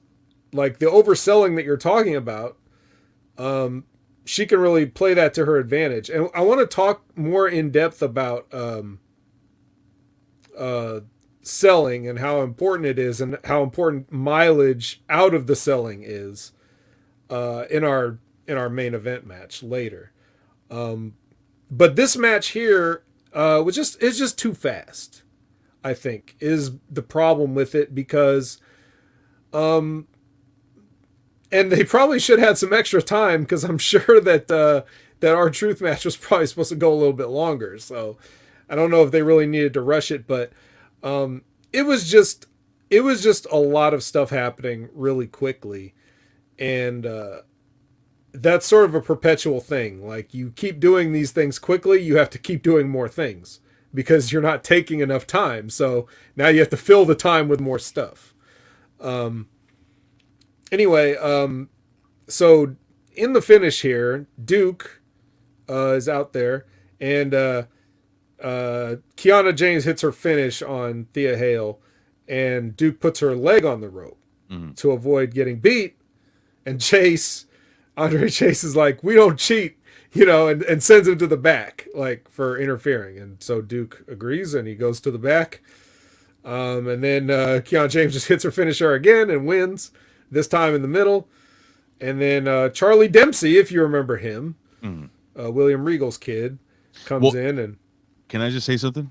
Sure. So when I'm watching these shows, sometimes I'll write myself notes, right? And one of the notes I wrote myself as this show is going on, and I'm thinking about Bodie Hayward not being there anymore and how she got fucked over twice, and Andre Chase being in the corner and everything. I said to myself, oh shit, William Regal's kid. So I wrote a note to myself, what happened to Regal's kid? And I was gonna wait until the next segment to go on Google or whatever to find out if he's been taken off TV, if he was injured, and then he shows up. So he's been off the mind for quite a minute, and now he's back. Will he be taking over Andre Chase University? Will he be hired by Kiana James? That's an interesting question. I don't know if this was... Is he working for her? Did you ever think about that? I don't know. It could be. He could be a hired goon. That's what I'm starting to think. Yeah. But anyway, so Duke Hudson runs back down and makes the save. So, very heroic Duke Hudson here. He's the babyface in this situation, and he gives Thea Hale a knowing wink, which is creepy. Because we all know she's just 18. Is she just 18? How old is Duke Hudson? He's probably like 39 or something. No, he's not. I don't know. He's in his 30s. I got to see how old the guy is, because let me see. How old is Duke Hudson? Because I'm assuming he was. Let me see. I'm assuming he's 33 years old. 33. Yeah. So he's right in his prime now. Can I tell you when I was about 31? 31? No, I must have been about 33. There was a young lady that worked at my job. She was one of the managers we had a gym inside the building that I worked in, and we went on a date. I think she was turning 19. I was 33. It was just, it's two different worlds. I went on one date with the girl. It's just two different worlds. So this is weird. I think obviously the original storyline was supposed to be for Duke Hudson to fuck with Bodie Hayward. Right. You know what I'm saying? He doesn't really find, he's not really attracted to Thea Hale. He just wants to fuck with Bodie Hayward because Bodie Hayward probably had a crush on her or whatever the fuck. You know the deal. So, very weird. Yeah, it's weird, but we will keep an eye on Thea as. Oops, sorry. I apologize for that. Okay. That was something that wasn't supposed to pop up. My bad. All right. So speaking of something that was supposed to pop up, the Country Trio is here, and Kiana James's assistant. Her extremely attractive assistant. Who is she, Vet? Have you found out? I did not find out yet. This is more something I think that a former PI would probably be able to handle. But she hands an envelope to Fallon Henley, and Fallon Henley goes ahead and looks at it and sells it, but we don't know what it is. We don't know what the image is. Wait, what is this Yahimbo? Are you talking about her? I think they're talking about Gigi or some other. They're just talking about chicks. Okay, that's fine. That's fine. You know, it's normal HMG chat stuff. But yeah, while you guys are looking at chicks and thinking about chicks and digging into chicks, why don't you find out who Kiana James' assistant is? Since we got a show to do. She's so beautiful, like bad, bro. Mm-hmm. Yeah. Yes, I agree. Odyssey Jones enters. He's back. Very and long. He makes his way to the ring. But before we get to his match, we're gonna go back to Junior and Wes in the locker room, hanging out, doing bro stuff, and being friends because they're friends now. And then Robert Stone comes in. Did we mention that Duke had to made the save? Yes. Okay. Yeah, we're done with that. We talked about all that. Okay. We're talking about Robert Stone now and how he says that the Ridge is bigger and stronger than Braun, and it's true. And Braun's kind of ducking him. I think it's a fact. Yeah. So I don't remember if Junior had a retort to this or if he just said something like, "I'm gonna kick your ass" or whatever. Beat your ass, man. Yeah, I don't remember what he said. Or maybe Wesley said something like nobody does. Effeminate like he normally says. Why does he do that, by the way? Oh, that's right. He wants to be cool with the girls. Yeah. So but yeah, now we're gonna get Javier Bernal versus Odyssey Jones. And we discussed how this happened, right? Yeah. We had outside of HBK's office. This is a straight. They booked this out of Impact. Like NXT is watching Impact booking. NXT is watching Impact. Oh, hold on. We have answers here, Vet. This is more important. Giovanna Ebuenario. All right. Yes, have some. While you're talking about that, I am going to start looking her up. You ready? Yes, go ahead. Wait, before you look her up. Yeah. Can you just talk about Big Body Javi and Odyssey Jones's match real quick? Just kind of. Should have been over in 2 minutes. How many minutes was it? 4 minutes? I think it was longer than that. Listen, Odyssey Jones comes out. There's something very awkward about him. I can't quite pinpoint it yet. I know what it is. What, his short torso? Well, that's part of it, but it's more so his gear. He's got plain black gear. That's what it is. That does not flatter him whatsoever. That's what it is. Even Mark Henry, when Mark Henry had the similar gear, had like some colored trim along the neck or something to add just like a pinch of pizzazz to this presentation. And this guy's just doing a plain black singlet. His scheme is like, it's been somewhat purple in the past, right? So there should definitely be a lot more purple than black, I think. That is exactly what it is, buddy. I couldn't pinpoint it. It looks weird on him.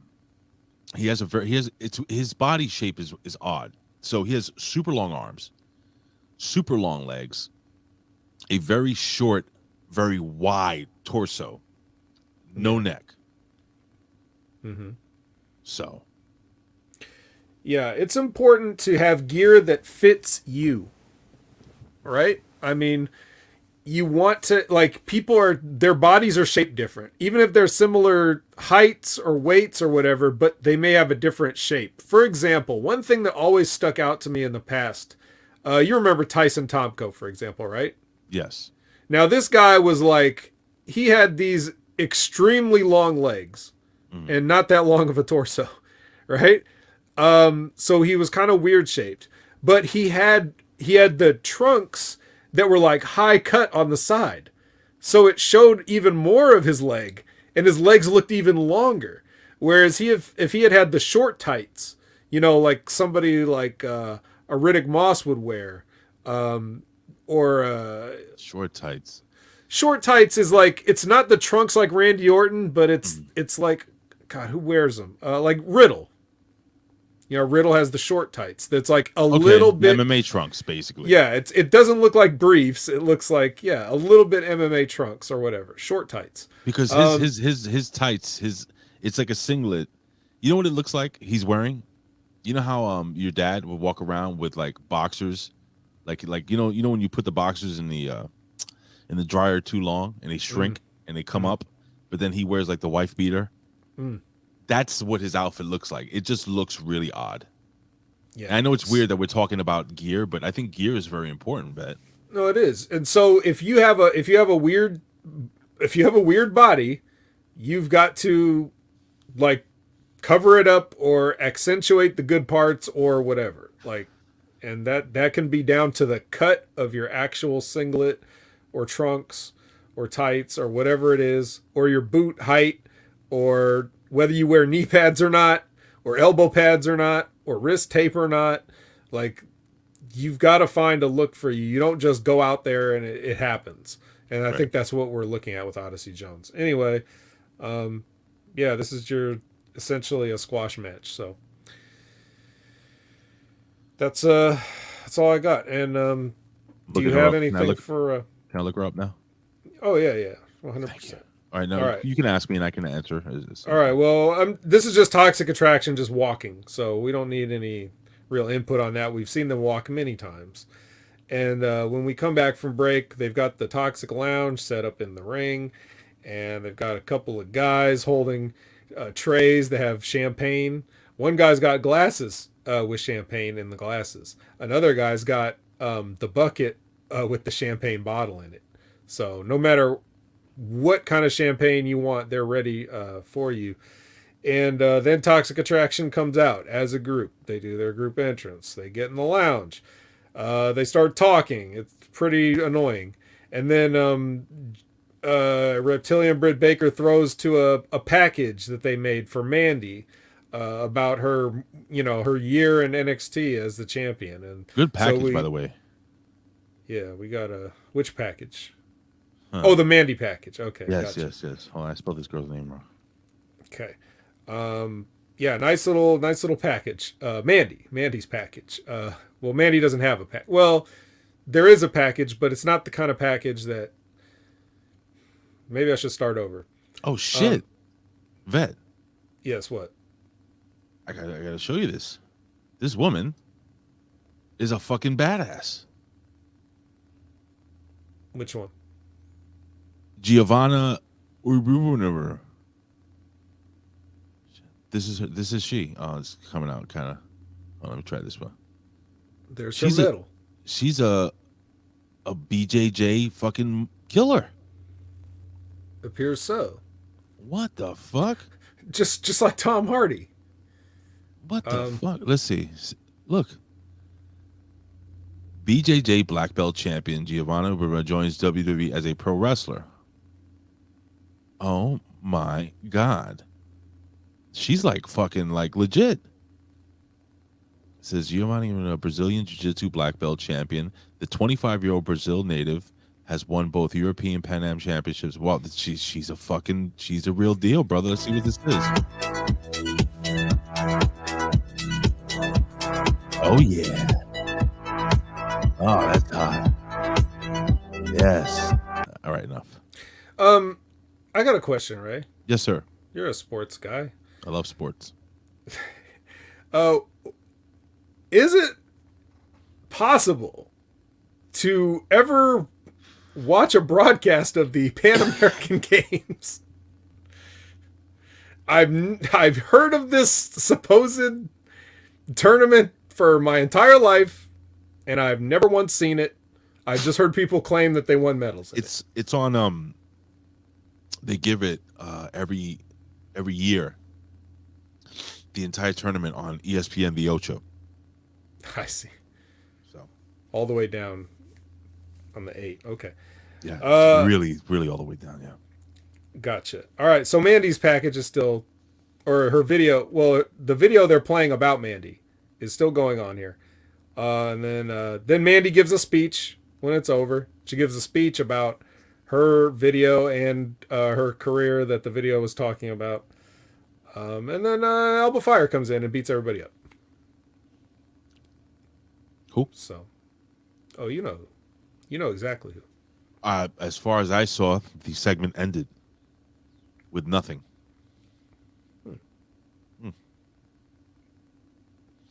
Okay. So nothing else happened. Then we just celebrated Mandy, I guess. And yeah, that's it. For once, there was a perfect celebration on a wrestling show, and no interruptions. And there was a puff I of swear smoke. I saw somebody. No, puff of smoke, and we went to commercial. It was a Caesar's two pizzas for one commercial. Pizza. Gotcha. All right. Now we get Mackenzie is with Apollo Crews. Yeah. Mackenzie Mitchell and Apollo Crews. He says he wants to face Braun for the championship. Why not? Of course he does. And then the Ridge comes in and he's like, yeah, don't bother, because that's gonna be me or something. I don't know. He if you notice, the Ridge's promos are all catchphrases, right? Yes. Like he basically comes in and says like a one-liner that would be in like an action movie in the 80s or something, right? So, what do you think of the Canon Film Group approach to the Ridge here? I can't get my eyes off his eyebrows. I mean, he needs those. You mean his cranial ridge? Yeah. It's a problem for me, Vet. I don't know if this is an issue for anyone else. The guy, especially from a profile view. Oh my God. Like, never shoot him from the side. It's distracting, Vet. We need to fix this. Yeah. What do we do? Do we do a GoFundMe? No, I think we just gotta let it rock. You can shave those bones down, right? They can do that, right? Allegedly, but it could cause more problems. It could throw off this man's entire equilibrium. Like, How? can you imagine expecting to be counterbalanced in a certain way, and then like you go to take a step and you fall backwards because you just So what you're saying to me is that this portion of his head, the cranial ridge portion, has a certain weight to it, and it keeps his head balanced. And right, it's in perfect balance, and if you disrupt the balance, yes, it could be catastrophic. Down here, he looks like fucking Chaka from Land of the Lost. Do you know who that is, Vet? I think so. You're gonna have to pull that one up, though. I will. So yeah, so that's yeah, I don't know, but other than that, I laugh because the first picture that came up is it's him. It's Von Wagner. It's Von Wagner. Here we go.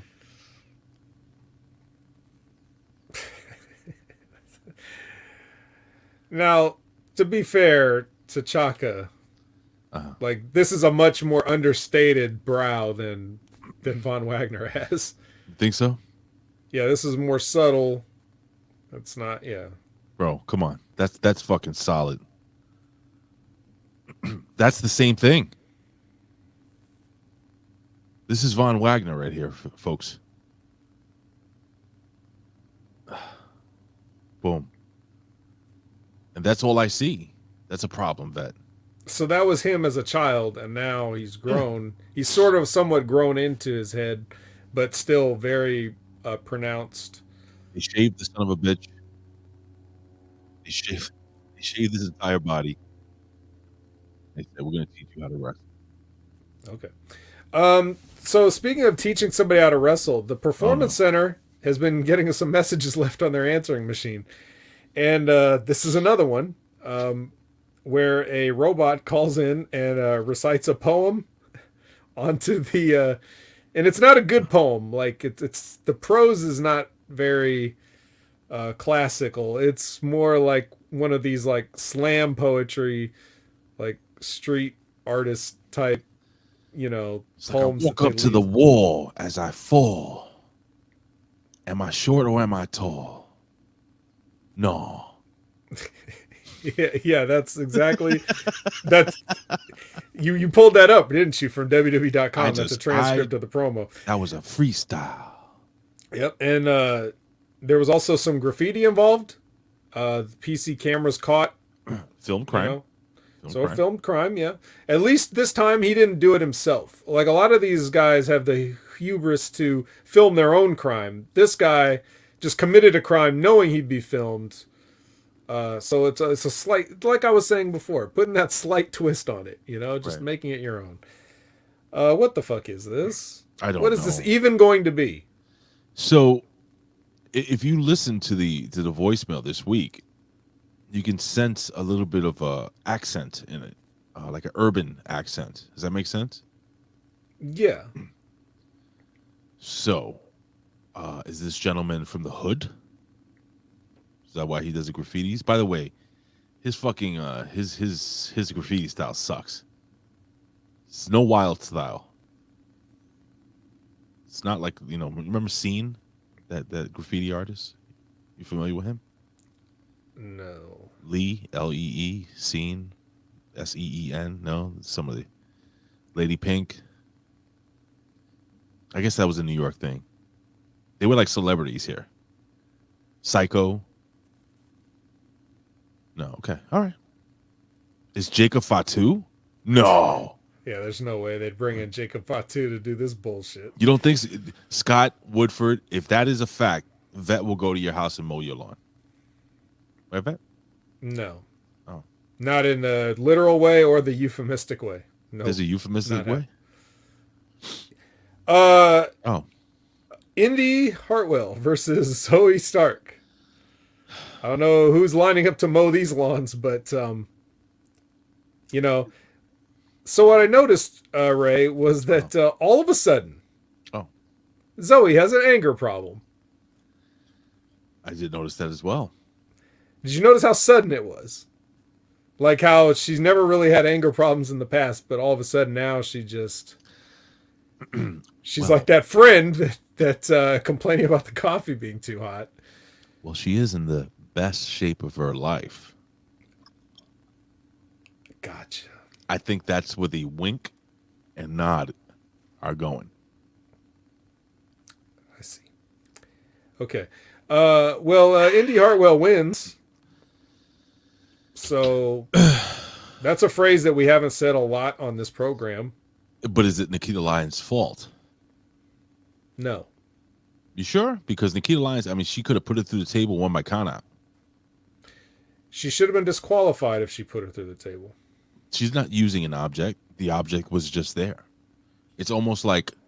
I think that's more of a problem with the officiating and not so much with, the logic here. Yes, Scott Woodford, this segment is brought to us by Manscaped. You ever use that, by the way? Manscaped? Yeah. No. It seems like a cool, the lawnmower thing or whatever seems like a cool deal, but I've never really needed to buy one. I nick my balls quite often. So I was thinking about getting it after I finish using my squatty potty. Use the squatty potty, then you jump in the shower. That makes sense. Squatty potty's over, man. It's got a light on it, so if you want to do it in the dark. Does it really? What, you never heard a Manscaped ad before? Oh, no, I just want the squatty potty. I'm like, why would you have a fucking light on a squatty potty? Well, why wouldn't you? You know what? Goddamn, you're right. Yeah, I don't know. So anything else about Indy and Zoe here? Yeah. No, I didn't give a shit about this match at all. It's gonna end up, obviously. Zoe's having she's suffering from roid rage. That's what this is. It's roid rage, and she's gonna flip on Nikita Lyons, because if you think about it, who took the pin during that tag team title match? Nikita Lyons. Who didn't allow her to go put the girl through the table? Nikita Lyons. So next week during that tag team match, it's gonna be the same old wrestling shit. You ready for this, Vet? I think so. Nikita Lyons will probably be holding one of the little tag team champions, in the double arm gimmick. And then Zoe Stark's gonna run and hit Nikita Lyons by mistake. They're gonna start fighting, and that's gonna be your next feud going in. It's the same fucking shit over and over and over again. I don't even know if I have that fucking the gimmick anymore. It's like missionary position every single night.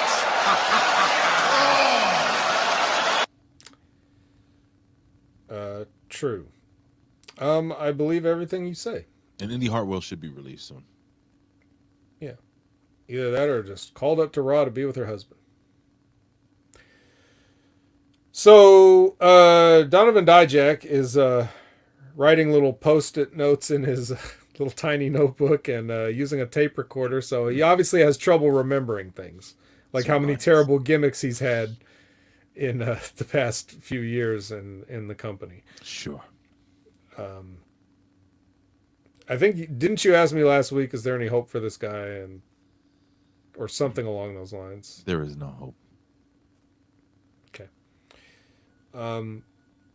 So Valentina Feroz is going to have a match, and she asks Sangha if he's going to go with her, and he says, Veer told me I can't. It's essentially, he didn't say that, but that's reading between the lines is what he was saying. And so she's very sad, and then Veer comes in, and then he goes off with Veer, and then Wendy's in the back watching like, So maybe I'm a pig. Maybe I just have a terrible warped mind. But the entire time I saw Valentina Feroz standing in front of Veer, Sangha, I said, if these two had sex, how would that work? That's the thing I had in my mind the entire time. It would be like a bear mauling a gazelle.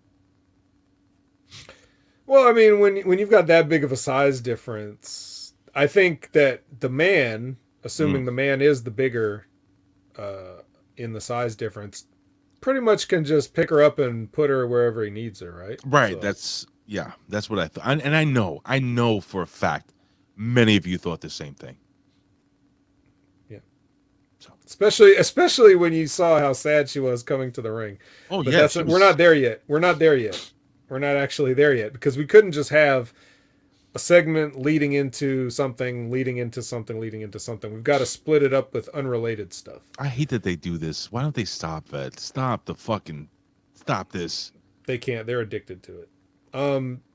Jade, Cora Jade, she comes out. She makes her entrance. It's Cora Jade. It's the generation of Jade. And then we're gonna go back to Zoe though.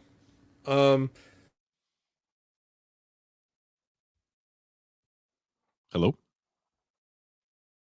Vet, did you freeze? Zoe's walking backstage. Did I? I think one of us froze. So. All right. I'm here though, right? You're here. Yeah. So you said I'll Zoe. have to go to the chat and see if anything happened. Yeah, Zoe. She promises Nikita let me check something. She promises Nikita that she's going to have her head in the game next week, and then the K-Sounds walk up, and they start acting pretty bitchy and talking shit. But I like this because they kind of like K-Sounds kind of feels like they're justified in their in their attitude. Like they're the ones that were not supposed to be the champions, but they earned it.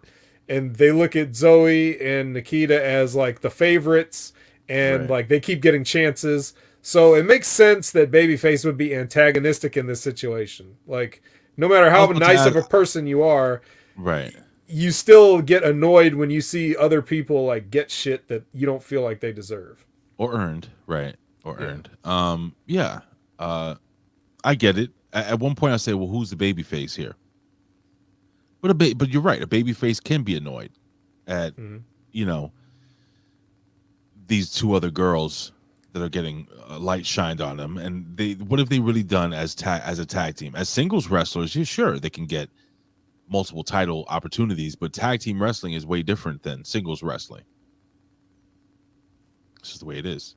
So, yeah. So Valentina now makes her entrance, and she's so visibly upset that Sanga's not there.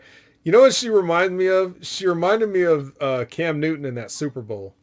Remember when he was on the sidelines and the Panthers were just getting destroyed, and Cam Newton's just like collapsing on the I don't remember that. All right, well, some people will know. Some football fans will know. What year was it? Whatever year the Panthers made it to the Super Bowl. Like not the first time, not the Tom Brady one, the other one. I think they played the Broncos or something. Yeah. Remember that was his second Super Bowl, was the Carolina Panthers. Bro, I feel like I live in an alternate universe. I don't remember any of this shit. It's crazy.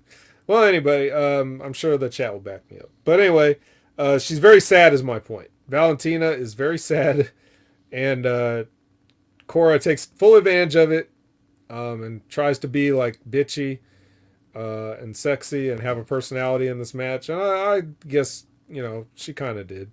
So I'll give Cora Jade some props on that.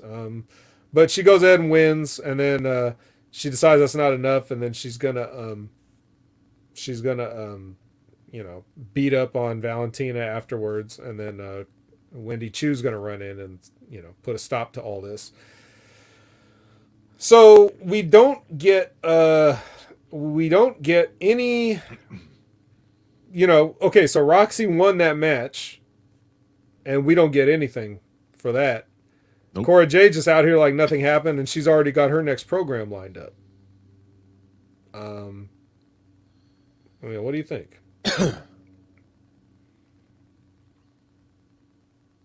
What do I think? I think Cora Jade is boring to me. Yeah, Cora Jade gets a win. You're right. Like, what happened to Roxy?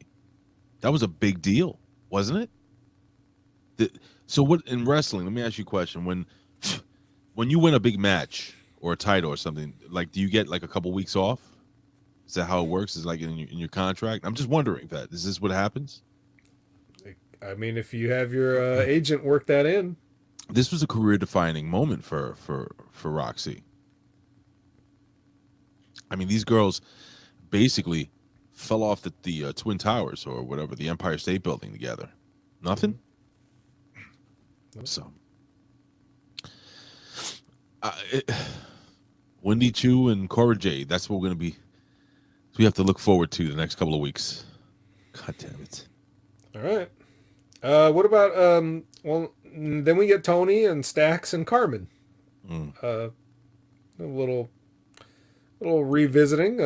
Technically, I don't know if Carmen was ever really out of the family, because she wasn't supposed to be out of the family, right? Technically. I mean, they all left, and I don't know. I really wonder. Go ahead. You felt like what?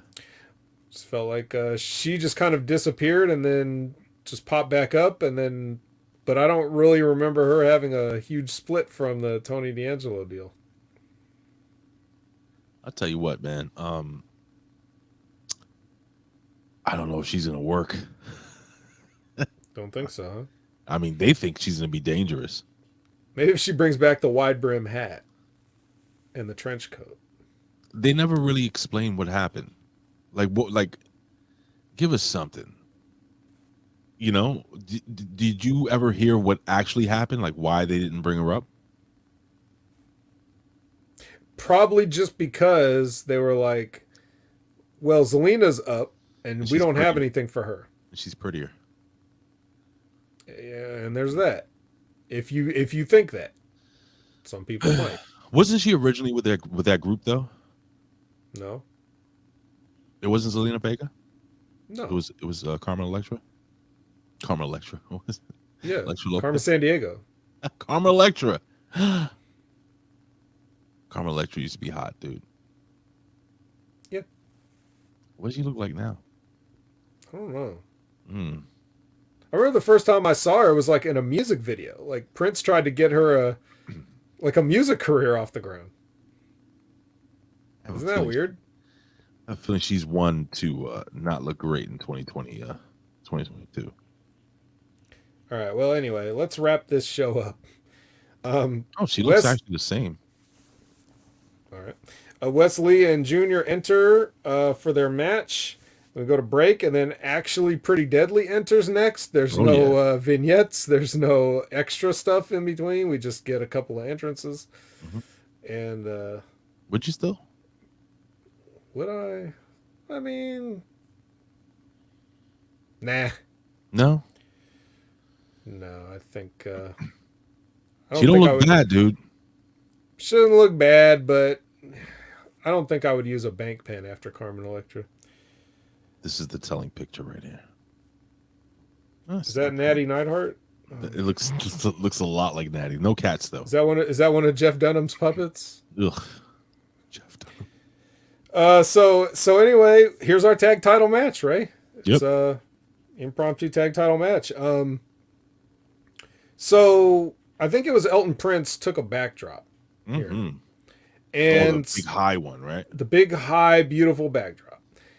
And then you had I saw on Twitter where Mike Mondo was commenting on the backdrop and how they immediately went into a bunch of stuff because he took that nice backdrop, then popped right back up, and they kept doing the spot. Right. Right. Well, we all know the ring's a trampoline, right? Oh, 100%. Right. But yeah, I wanted to just talk about that because that's what I'm saying, and it goes back to what we're talking about with Kiana James and Thea Hale moving too fast. And it goes back to even if you want to talk about R-Truth and doing something that's unnecessary when he gets mileage out of little things, right? Like, if you take a backdrop that looks that good, you can do a whole thing with just that.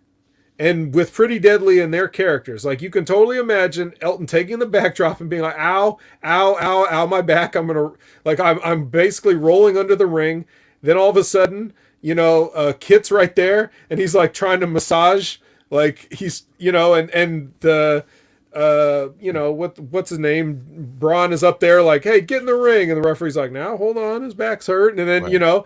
You get all this mileage out of it. Whereas, now you're thinking as a fan, you're like, fuck, either his back is really fucked up or this guy's just acting, he's like trying to stall. He's trying to stall for time because he doesn't want to keep getting his ass kicked. But either way, not only are you entertaining in what you're doing, you're also putting over Braun Breaker and you're making him look like a killer, which is your job as a heel.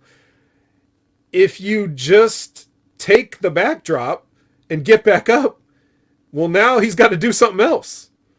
Like, he's got to keep hitting you because you obviously aren't staying down.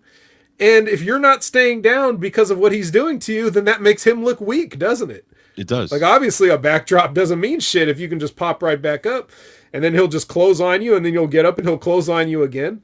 Like, from the fans' perspective, they see you getting up and getting down, but they're seeing that the babyface's offense is not effective, right?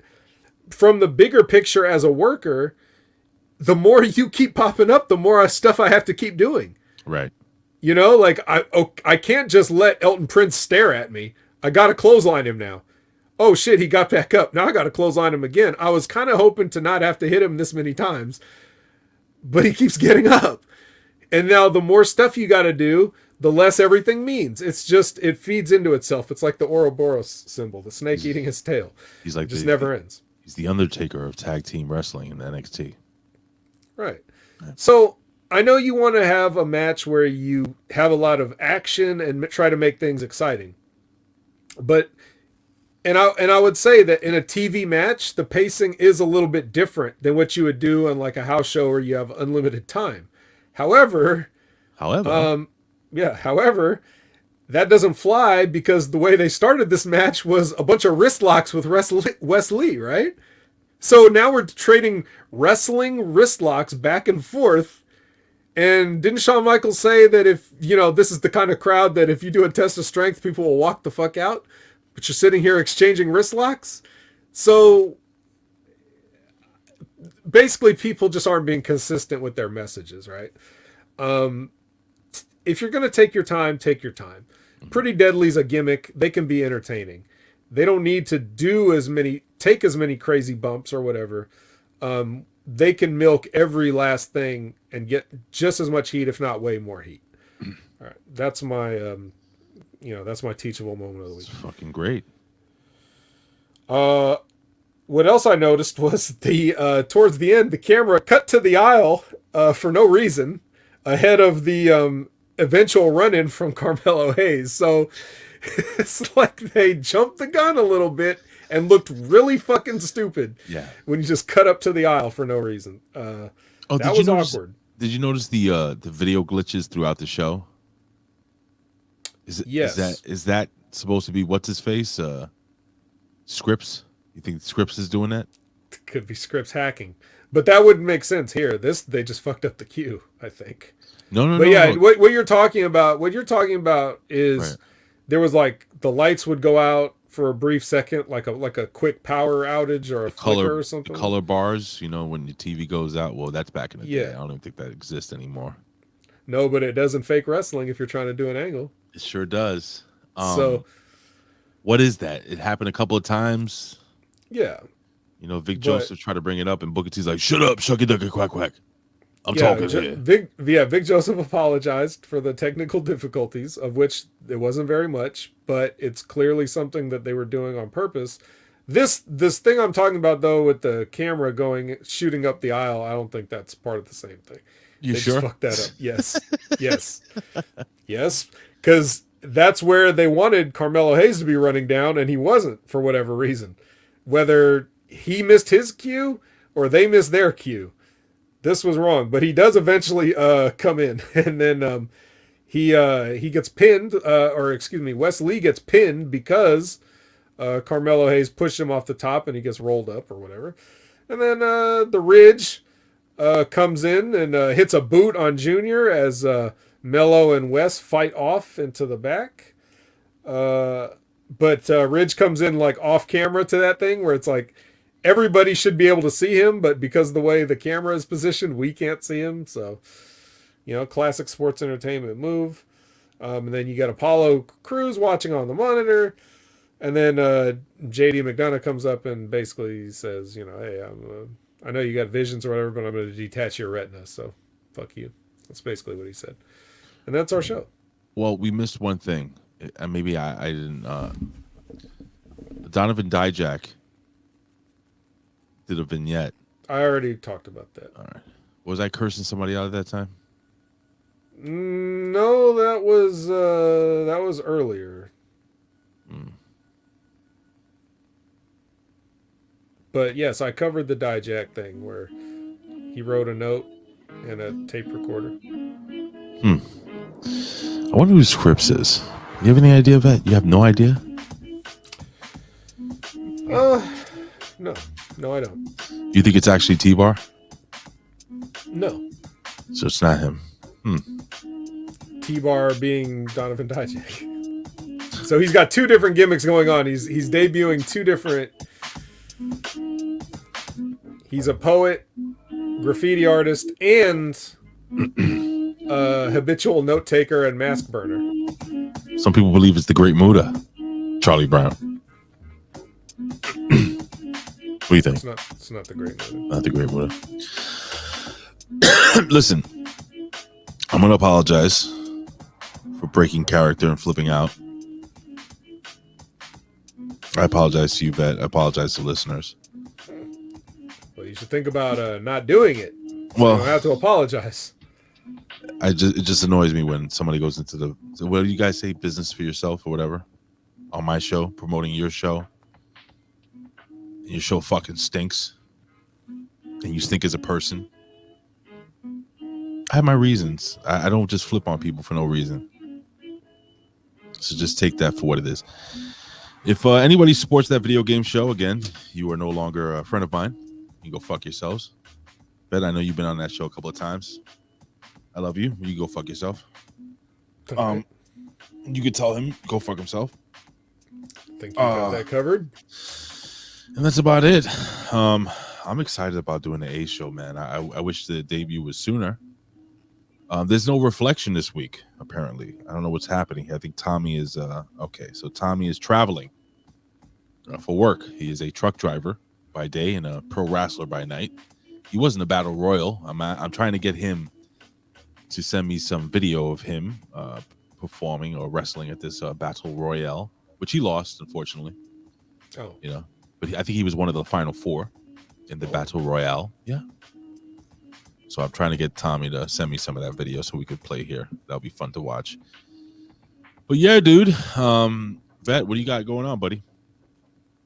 Well, you can find me everywhere at Opinion Haver, all the social media platforms, including Twitch, twitch.tv/Opinion Haver. You can catch me on the Impact Attack with Brandon every Monday at 6:30 p.m. Pacific time and 9:30 p.m. East Coast time, unless, of course, somebody's asleep, in which case it may be postponed several minutes. But and you may even see me on a Smack Attack, just popping in and trying to help out. So if your eyes are on Channel Attitude and your ears are tuned to Channel Attitude, and you don't see me somewhere, you're probably not trying. This is my Elon Musk face.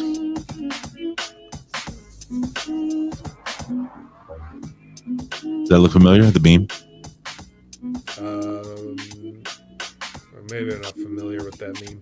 You know when he was on Joe Rogan's show smoking pot? Didn't see it. What? That just looks like the people's eyebrow to me. It's not the people's eyebrow. You're doing the Simone Johnson right now. No. The people's nose ring. Wow, I'm fucking calling people. I'm fucking believable. You've never seen this? The meme? Unbelievable. I bet. You're better than this. I'll show you right now. I still haven't seen it. Well, you're going to see it right now, goddammit. This one. I think everybody knows what I'm talking about. Still waiting for the image to pop up. Yeah, well, I'm trying here. This one. No, I never saw it. You've never seen this one? Everybody's seen this one. Hey, Ray. What does it say here? Hey, Ray. Order a Stream Deck for the kids this Christmas. Jump on it now before. So what the fuck is a Stream Deck? It's like a handheld. You buy yourself a tiny television to play your PC games on. Stream Deck.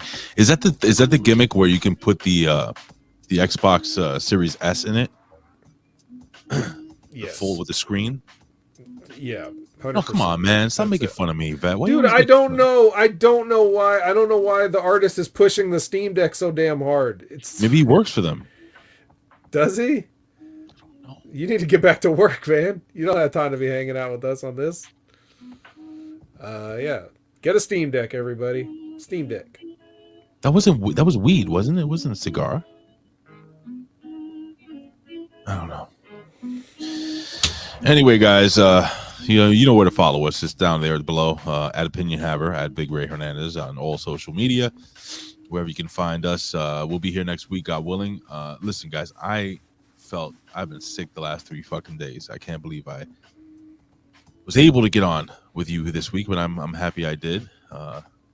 And do not listen to that podcast that I asked you not to listen to.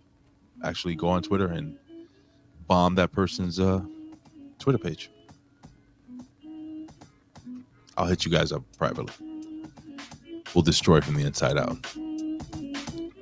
Bet seems confused, but it's all good. Bet, say goodbye, please. Oh, goodbye, please.